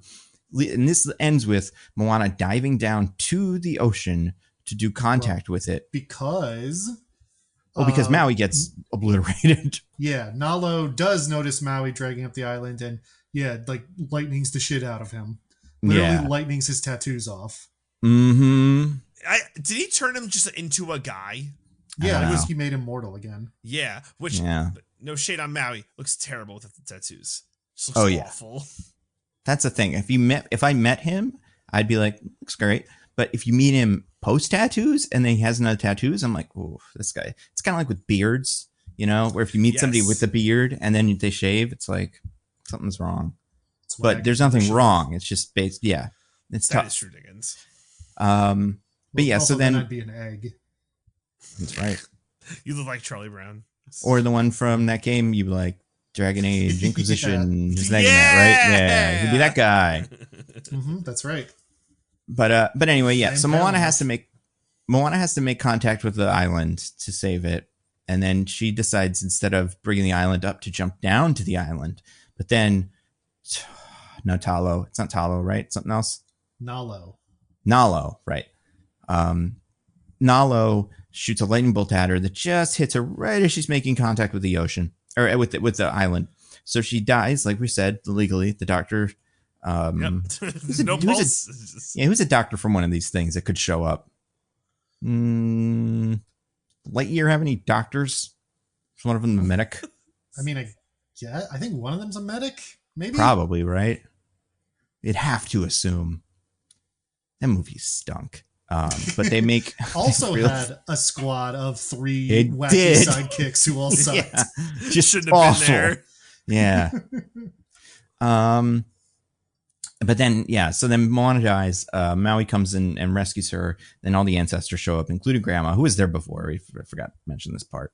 Someone mentioned this online, and I think this is true. The editing on the first Grandma bit is really weird.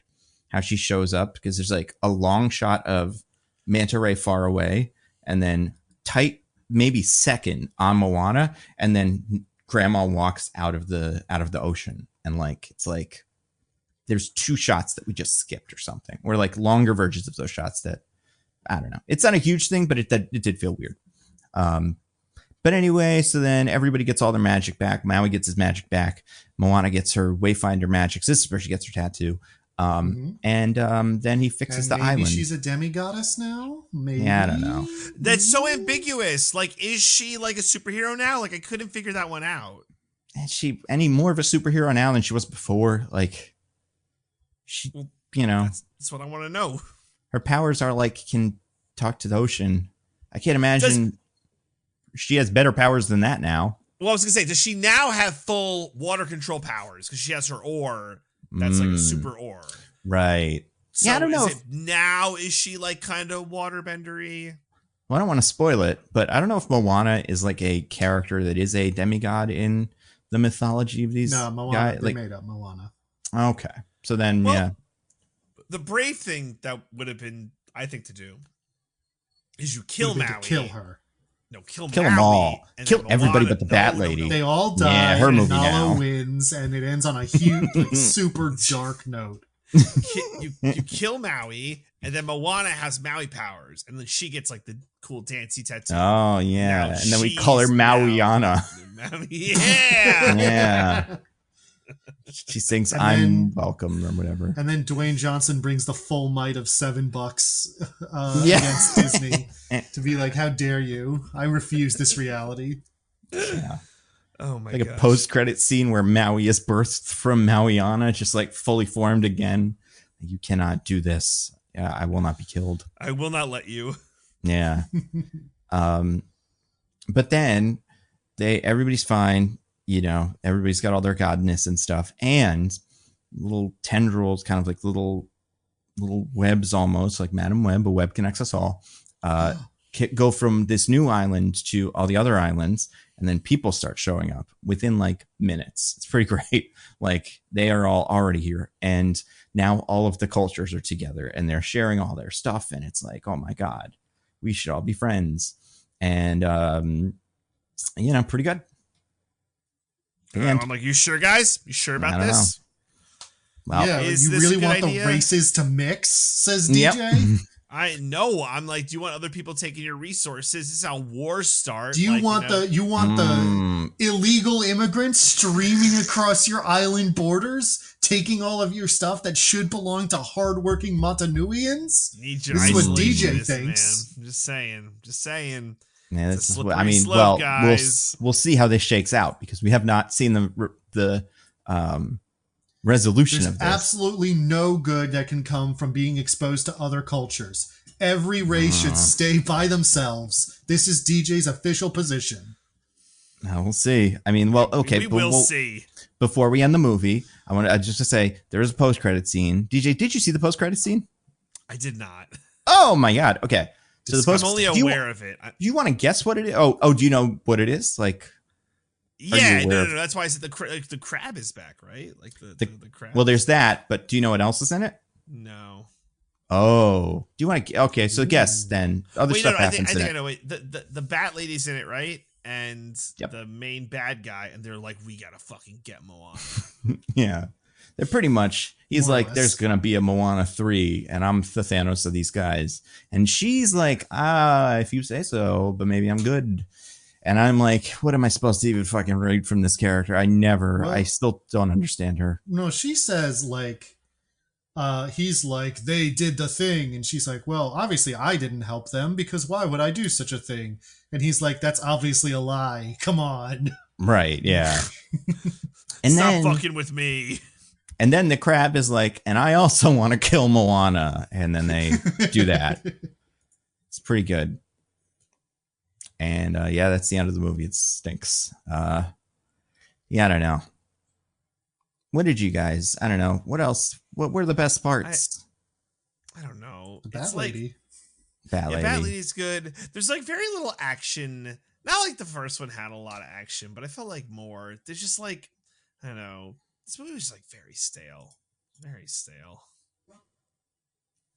Bat Lady had some. Not Bat Lady. Excuse me. A decent amount of action. I think there's the Kakamora, and then fighting the clam. Yeah, the Kakamora. And then cool. The sea serpents, and then the whole climax with the storm. There's a lot of. I think there's more action sequences. Yeah, they're just bad. Like they're just not well structured because nothing's happening and there's no goals. And like I do think the first movie's a weird one because it's a movie that doesn't have a bad guy. But like, right. So like, and not that that's a bad thing, but that means all the action sequences are kind of weird in retrospect, where you're like, I'm not having fun here. I don't hope they kill the heart of Tafiti like they want to. But even if you're looking at battle scenes, like action scenes, the crab song in the first one is an action scene of her escaping. And she's distracting Maui, and Maui's trying to get his hook back and stuff. And like, there's such a clear goal and just a fun rules and like things they're trying to do to exploit it, and just nothing even gets close to that here because it's all just fucking try not to get hit by lightning until you do. Yeah, there's also nothing like that. Like there's nothing like the Shiny song in this movie. It's like nothing comes close. Yeah, like that is such a banger from the first movie. Besides the Bat Lady, but even her, she's not quite there. Not at Shiny level. Her song I think is the best one, but it's still I think below pretty much all Moana 1 songs. Yeah, without a doubt. But yeah, you think she's gonna get with Maui in the next one? Ew! How dare Bat Lady?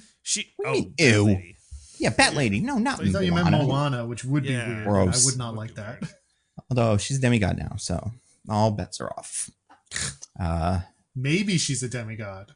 Yeah, who knows? I don't know. I wish they left it less ambiguous. Like, I really wish it was like, this is what she is now. Like, fuck, man, is she Hercules or is she not? Like, what's going on? DJ's like, I hate ambiguity. Everything has to be laid out and clear, or else it's bad. I mean, yeah, I agree with that. I mean, does this movie start with the narration? Is this Moana say like, "Hey guys, it's me, Moana," or does it just go? Because if it started with that, Maui, then like almost at some point it's like, "Well, here we are." Yeah. That's true. But yeah, no, he doesn't really do it. Well, it would fit if he was like, and then Moana was a god. Now you're welcome, DJ. Yeah, right. That's it. Go watch Just Red something One. cool, you know. Yeah. Seems like she has like vague light powers now. Well, they haven't decided what they are yet, but they're definitely going to have to figure it out within the next week or two because they're definitely going to start this next one as quickly as they possibly can.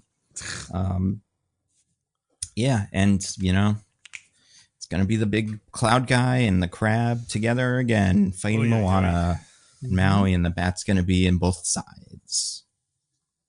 I don't know. I feel like they can kill this guy. You know? The god? Yeah, I think so. I mean, maybe. There's got to be other gods, right? Like, just get those guys. You can't be the only god. Does there have to be other gods? You know, there's only one real god. That's true. Well, they got to get him. That's why I was talking about who believes in Jesus Christ Captain and who Cook doesn't. arrives and he's like, "You're having trouble with a god, eh? Well, I know a god who's mightier than yours." And his name is Walt Disney. Yes. Greatest of them all. Yeah. And it's the story of how the Polynesian peoples were converted to Catholicism. Yeah. Or other sects of Christianity. I don't know exactly which denomination is most prevalent amongst the Polynesian islands. But they're like, with the power of the Christian God, we've defeated Nalo, who hates us. Yeah, Christian God, cool. the one true God. Mm-hmm. I mean, like, I feel like there's comics I've read where Thor just goes and helps other people that have their own gods, and he's just kind of pulling an assist. Like, hey, I'm around. You guys can still believe in whoever you want, but like, maybe I'll be around in the future. I don't know. Like, don't convert your whole peoples to me, but you're welcome for this last thing that I did. And I feel like they could get away with that. Just Jesus could show up, kill that guy, and then leave. I'm not a real hero, is what I'm really trying to say, right? Mm-hmm. My name is Thor. I'm here to help. What's the best part of this movie? Besides the Bat Lady. I know we said it a million times. But is there anything else in here that I haven't said that was actually good? That like brought me genuine joy? Oh, it's tough. I mean, I don't dislike a lot of it. It's just not that interesting. Yeah, no, no, but Diggins, I think that is it. Like much of it is quite boring. See, no. That's where we're disagreeing. I don't think it's boring. I think it's not that interesting. Okay, that's fair. Like, it's technically fine. I'm not like actively disinterested in what's happening or bored or like, you know, disliking it, but nothing is like so impressive that it's leaving an impression on me either. It just sort of goes down smooth. I love when it goes down smooth. Do you think if this was Moana 1, it would have been bad? Like, because this movie gets on a lot by being Moana 2. Yeah. But like, if there was no Moana 1, and this was what the music of Moana 1 was like, and this is what the characterization of the like side characters of Moana 1 was like, do you think this would be another Wish? I don't think it'd be another Wish, because I think Wish is a total mess. But I think it wouldn't. Sucks. I think it would be like another Strange Voyage or Strange. I think it's Strange Voyage. Or Raya and the Last Dragon, maybe. Or Raya and the Last Dragon. We already forgot existed. Nobody's like, oh, that movie sucked or like hates it, but also like people just kind of forget it exists and don't care about it that much. Yeah, I think that's right. We cannot forget how catastrophic Wish was. It was the worst. It's truly catastrophic. It was maybe like my least favorite movie of last year. And I don't know about that. But this is a really competitive year for worst movies ever. And I still think Wish could make it onto my top 5. if it really worked as hard as... Worse than Borderlands? No, Borderlands is in there. Borderlands, Megalopolis, Wish, Joker, whatever. You know, there's a couple of them that have all been jockeying for position. But like, I think Wish would be in the conversation. Yeah, for sure. We'll see about Craven, you know, we'll see about Mufasa, but well, yeah. Craven's going to be in competition for the best movie of the year. I know. It's going to be Craven, so good. Miss Baby. Yeah. Here's the only question. Okay. Two questions. One, do you think live action Moana in this, like, is there any kind of diminishing returns on this franchise? Like, do you think that doing this and then doing live action Moana next year is like gonna maybe take some of the wind out of live action Moana sales, to be, you know, a little on the nose with the metaphor, but like, we've never tried this before, and I'm curious to see how it plays out. I still think Moana 2 is going to have so much juice because I think the animated movies are more appealing to kids than the live action movies.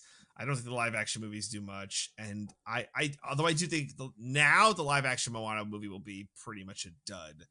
Like, I don't think there's this like pent up demand. No, really? I'm serious. I'm serious. Yeah. Oh my God. Serious. DJ, I don't know you save that. this for a week from now or 2 weeks from now, and then you say that on the record in front of Roger, excuse me. In front of Robert, that's right. Roger, Jesus. Oh, man, blame Wish. In front of Roger and all of God, and I don't usually edit this podcast. I'm going to edit that. But yeah, say that in front of Roger, the person we all know and love. Nando would never get Roger's name wrong. Never. Never. Editing that too. We would never do it. But yeah, you say that in front of Roger, the lawyer who runs the podcast secretly, because the that judge, is a sir. Right. Everyone knows that much like this country, this podcast is run by the judges. Anyway, DJ, you hold on to that for prediction, and if I could fucking short predictions on this, I would bet the house. Cash in my billions in crypto to short that Moana 1 live action Moana is gonna pop. I'd put all my Hawk coin up against that. How are you guys doing, by the way, after all that? Okay, still. Oh, I'm under? broke. I'm bankrupt. You know, I put it all in Hawk coin. Yeah. I heard about other coins, but I was like pretty skeptical until she got involved, and I was like, this is the one. Man, that was a funny thing that happened. Sad but funny, but weird. No, it was hilarious. It's hard because it's like I feel bad for everyone who got scammed because they got scammed, and that sucks. But like, you got scammed by this? I know. Well, that's the thing. Yeah, it's like this was the thing. Yeah, these are the people who like have never done cryptocurrency before, had never even heard of it. Who were just like, I like that Hawk to a podcast. I'll buy this little, gift card she's got or something. They had no idea what they were doing. I mean, there's some people that did kind of short though, or try to speculate and like put 20 grand in it because they believed in the system, and that part's really funny. But yeah, no, people are getting scammed in ways that are really silly these days. It's like, no, guys, this is the one. I mean, listen, every year I say that about Bitcoin, and every year it continues to exist. So that's true. Yeah, it's at its highest it's ever been, Yeah. So whatever. But second question, Moana 3. When does this come out? Do you think they get this out in like 2 years? 3 years? Yeah, 2 sounds right. I don't see why not. I don't know. I mean, like, we haven't had a Frozen 3 yet. But we're Frozen, getting it though. Like, I don't think Frozen 2 made this kind of money. It's taken a while, is my point. Yeah, but what was the Frozen 2 box office? Like, did it break $1 billion? I don't recall. It must have, right? Oh, yeah. So 1.45 billion. Third highest grossing film of 2019. Yeah, so it's been 5 years and they haven't pumped out a Frozen 3. Yeah. It's coming, guys. It's I'm not saying it's not coming. I'm saying you said 2 or 3 years for Moana 3, and I'm like, they don't seem to do it that fast, even when it makes tons of money. See? Yeah. They got to correct for that. I think the difference... part of that is animation just takes a while. It's not chain as them to fast. The desks. Nah. Chain them to the desks. No sleep. They already chain them to the desks and don't let them sleep, DJ. I wouldn't be surprised if we get Moana 2.5 and it's that episodes 3 and 4 of Moana 2 that got cut, and it's just the Goof Squad having their little adventure, some supplementary Moana content. Because I don't know. I wouldn't be shocked if we get maybe a Maui origin. I don't know. I think they're gonna. I guess what I'm getting at is I think they're gonna really squeeze the Moana sponge. Coconut. Well, now they will, just because it had unbridled success and is the best thing ever, right? Yeah, like if you could make a bad one and everyone acknowledges it's bad, or not bad, but like a lesser one, and it still makes all the money. It's like, how much do we actually have to do? can we just draw Maui on a piece of paper and jiggle it around for 3 hours? Like, what'll they pay for? Yeah, and I think maybe they will. So, start there. And yes. Yeah. Speaking of things to jiggle around on paper, do you guys want to recommend anything to the fine people? I would. Classic segment. Yeah. DJ, what do you have to recommend? So this past weekend, I was at PAX Unplugged in Philadelphia, so I played a myriad of different tabletop and board games. So I want to recommend one that I think is pretty accessible and not too expensive. This comes from Oink Games. They specialize in making games that like fit in like a teeny tiny little box that you like fit in your pocket and to have a lot of different themes. One of my favorites is A Fake Artist Goes to New York City. That's a really good one. I love that game. Their newest game called DroPoulter. I don't know. It's a dexterity game. The way it works is these like 5 little objects that fit in your hand. There's like a cube, a plastic ring, a little tiny seashell, like a little key, and like a little like cracker. And you put them in your hand. And you shake up your hand. I'm doing this visually for Nando and Diggins' benefits, but everyone else imagine. I'm not even looking at it. I'm looking at a thing of the rules of the game. So, but okay, now you do it. Could you do that motion a few more times? Yeah, just shake your hand, your hand, and then you'll have. We're recording this, right, Nando? Yep.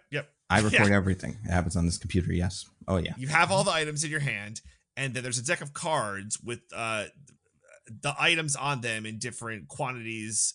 And you flip it over, and then so maybe the card says like seashell and key, and then you put your hand palm up, and you have to, with that same hand, like dexterity, get like the key to drop and then the seashell to drop, and if something else drops, you got to pick up and start again. And then the first one to do it grabs the little ghost token in the middle, and they get it first, and it's whoever has the token and did it right gets it first, and then they get a little bell, and then you add the bell to your hand, and then you gotta shake it up and then do it with the bell. But here's the thing, guys, you now have to do this with this bell in your hand, and you can't drop the bell, and if you drop the bell, you lose the bell. And then so there's this like catch-up mechanic where it's like easier the fewer bells you have. And then the first person to 5 bells wins, or what normally happens, you run out of the deck and whoever has the most bells, because getting to 5 bells is impossible. Can't be done. For you guys. Not for me. Yeah. Well, I don't know. It's built different. Yeah. Well, that stuff. Yeah. Some of do you us have this gigantic game? Palms. What's that? Did you buy this game? Like, do you have it? We did buy it. Yes. We got to play it next time I'm over. I want to see if I can. Yeah. It's great. Yeah. I love dexterity games just because I feel like there's so like few of them, and it's so quick. And this was very fun. You can get it on Amazon. I think it's like about $20, but like you'll get your money's worth.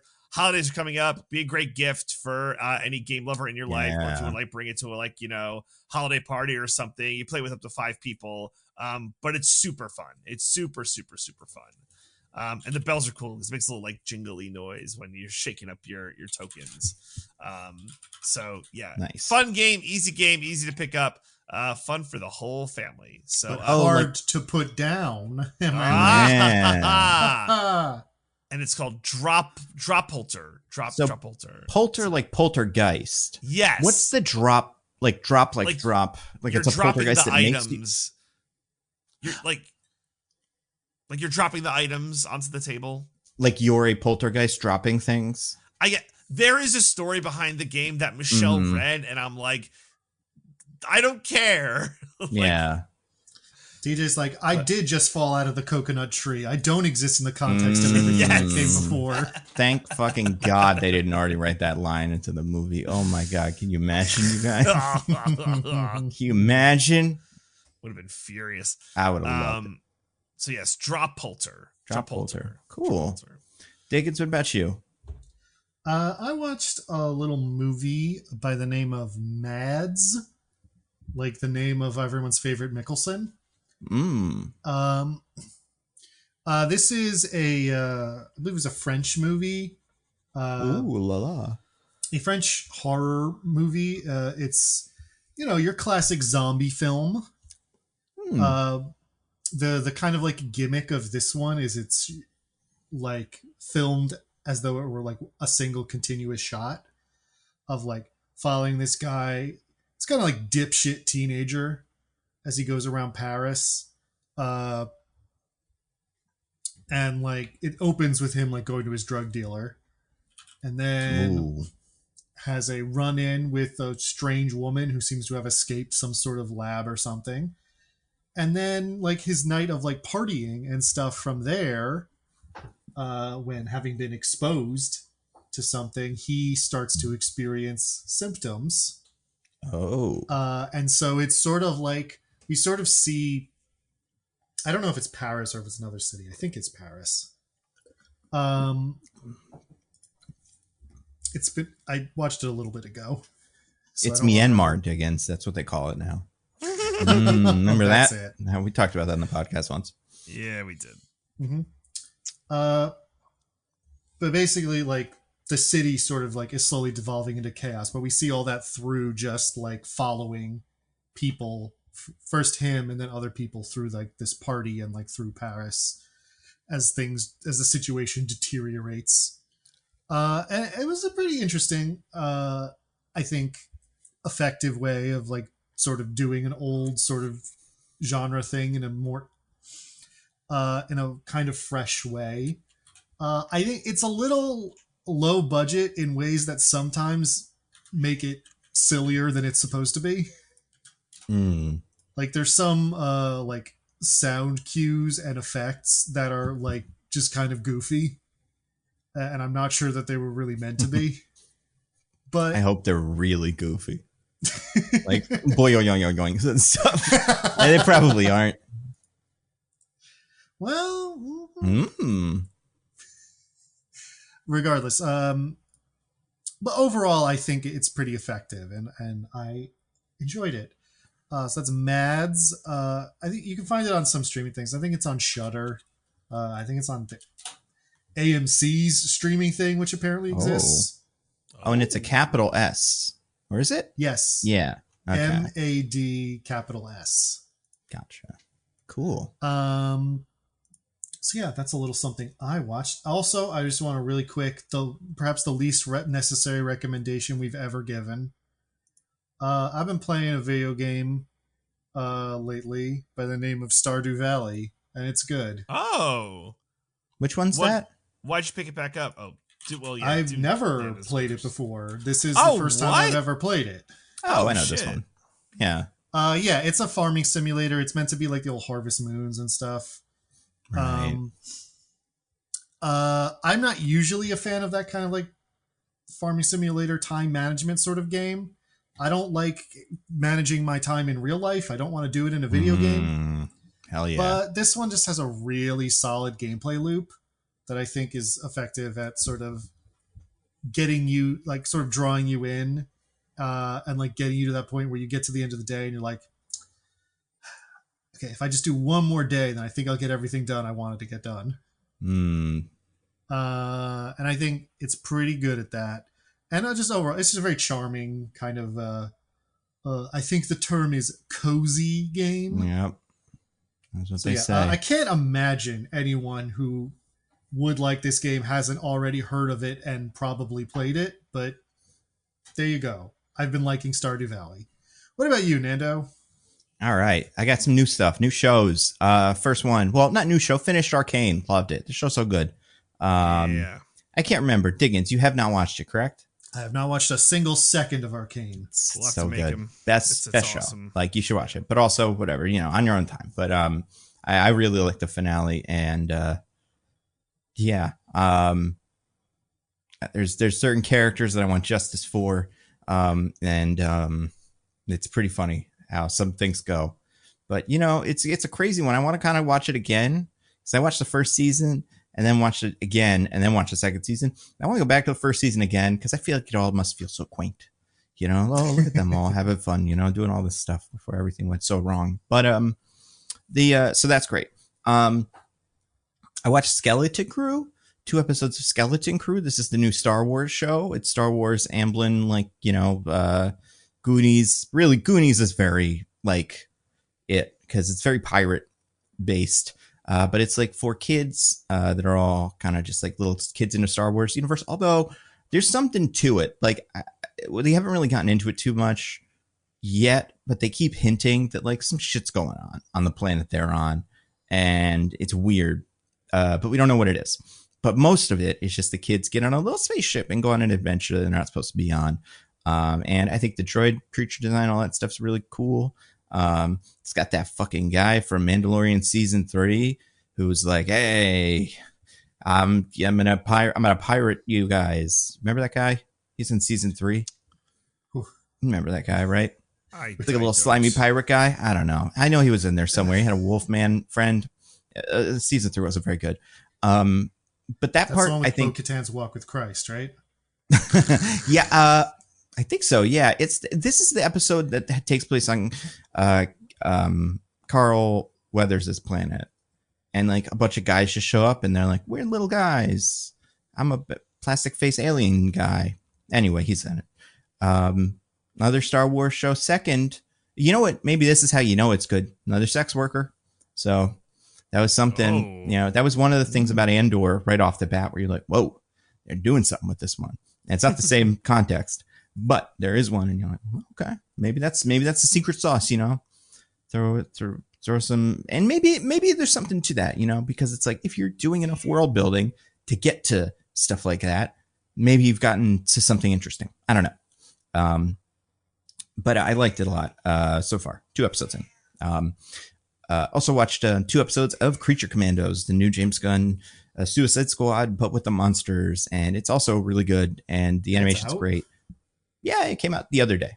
It's very new, and they're promoting it. I've seen him promoting it a lot, but I haven't seen any people. I've seen him on like podcasts and stuff. I haven't seen anybody on like TV for it yet. But they have like stars in it, like David Harbour's in it, like, you know, Dear Varma, she's like a person people would recognize from stuff from one of the Obi-Wan Kenobi or something. There's a couple of actors in there that I'm like, they would go on a talk show and talk about this. Alan Tudyk is like 2 guys. So, you know, there's that. Oh, and Frank Grillo is the main one from, you know, all those Marvel stuff. But it's great. I think it's like one of the best, you know, ones of those. But again, it's like James Gunn can do this in his sleep. Superman, different story. We'll see. But a bunch of guys who curse and blow each other up with guns and walk in a straight line slowly. Yeah, he can make 1 million of those. The only other thing I want to recommend besides Silo, I still can't decide if it's good, is I watched James Acaster has a new special on HBO. I think it's called Hecklers Welcome. I don't think it's pronounced that way. It's Hecklers Welcome. I don't know why. I kind of said it like... Anyway, it's called Hecklers Welcome, and it's like a stand-up special where he does a stand-up bit, but it's also kind of interspersed with other little diversions, and it's more introspective. It's almost like if Bo Burnham tried more to be funny than smart. You know, like I feel like Bo Burnham is always so smart and is still very funny, but like this is just more funny. But you're like, he's getting at some stuff, and I really liked it. I think James Acaster is like just really funny. Well, I don't know if that woman who left him for Mr. Bean would agree. Well, maybe. I mean, you know, maybe that'll be in the next one. And maybe that's part of it. Maybe that's part of his whole thing. Because this is one of those specials where he just talks about how depressed he is and stuff. Not really, but like it's a lot of stuff about him and like why he does stand up and why he feels all these ways. So like, I don't know. That's definitely part of who he is. But I really liked it. And I've been a big fan of his for a while. What are we doing next week, fellas? You even have to ask. What are we doing next week? Come on now. Craven. Everyone's favorite movie. Craven. Yeah. It's going to be a big movie. You're going to be the only person in your theater watching it. I can almost guarantee. Yeah. I can't wait. Nice big empty theater. You could stretch out. A cigarette. Nobody cares. It's all fine. Everybody says Moana. But yeah, no, it's great. Anybody have anything to plug? DJ. Roses and Rejections. We're covering The Ultimatum, Marry Me or Move On. This season's crazy. Oh my god. It's out? Hooray. I can't wait. Yeah. You'll be able to watch, like, if you're listening to this, there should be the first 2 drops, which is like 8 episodes, I think. So, yeah. Would encourage everyone to jump on. Thrilled. This is season 3, correct? Yeah. Hell yeah. These people can't get out of their own way. It's something else, man. Really? Yeah. The people on the Sociopath show? Yeah. You'd think they figured it out by now, but they just can't do it. They just can't do it. Yeah. Nick and Vanessa have almost cracked this love thing. You know, they've almost gotten to the bottom of it. It's ever elusive secrets of love. Just don't go on one of their fucking shows. I think that's the missing ingredient. Sisyphean task. They're never gonna find it. It's really sad. Diggins, what about you? You have anything to plug? Nope. What about you, Nando? Yeah, videos. Okay. So I have a video that'll be out very soon. That's my video about Peacemaker Jesus. I mean, it might as well be Peacemaker Creature Commandos. Peacemaker Jesus. I mean, he would love. Well, he would hate Jesus. Jesus was so a his peacemaker. dad liked It's Jesus. true, Nando. I'm really true. glad to hear that you're pivoting to biblical content. Mm-hmm. Yeah, you want to hear about a real peacemaker, and he's pretty cool. I like that show. They're gonna make a new one. But yeah, I'm making a video about Peacemaker actually that'll be on YouTube eventually. It's on Nebula now. The other thing I wanted to say, I always forget to do this, but I've seen a couple of them. I've been away and not on my phone very much this last couple of weeks, so it's not the best week for this. But thank you to everybody who has been sending us or tagging us or putting them on the Discord, all the Spotify Wrapped people. But I also want to figure out who has the most. So if you think you are that person, especially if you're in the Discord and you already kind of know you are, let us know. Thank you in the next episode, unless we forget, which is very possible. But yeah, so anyway, all that stuff. Yeah, next week, Craven. Until then, I've been at Nando Movies on Bluesky. I'm at Zippy by Day on Bluesky. I'm at C Diggins on Bluesky. That's it. Guy, everybody, goodbye. Woo! Goodbye. Love you. Peace.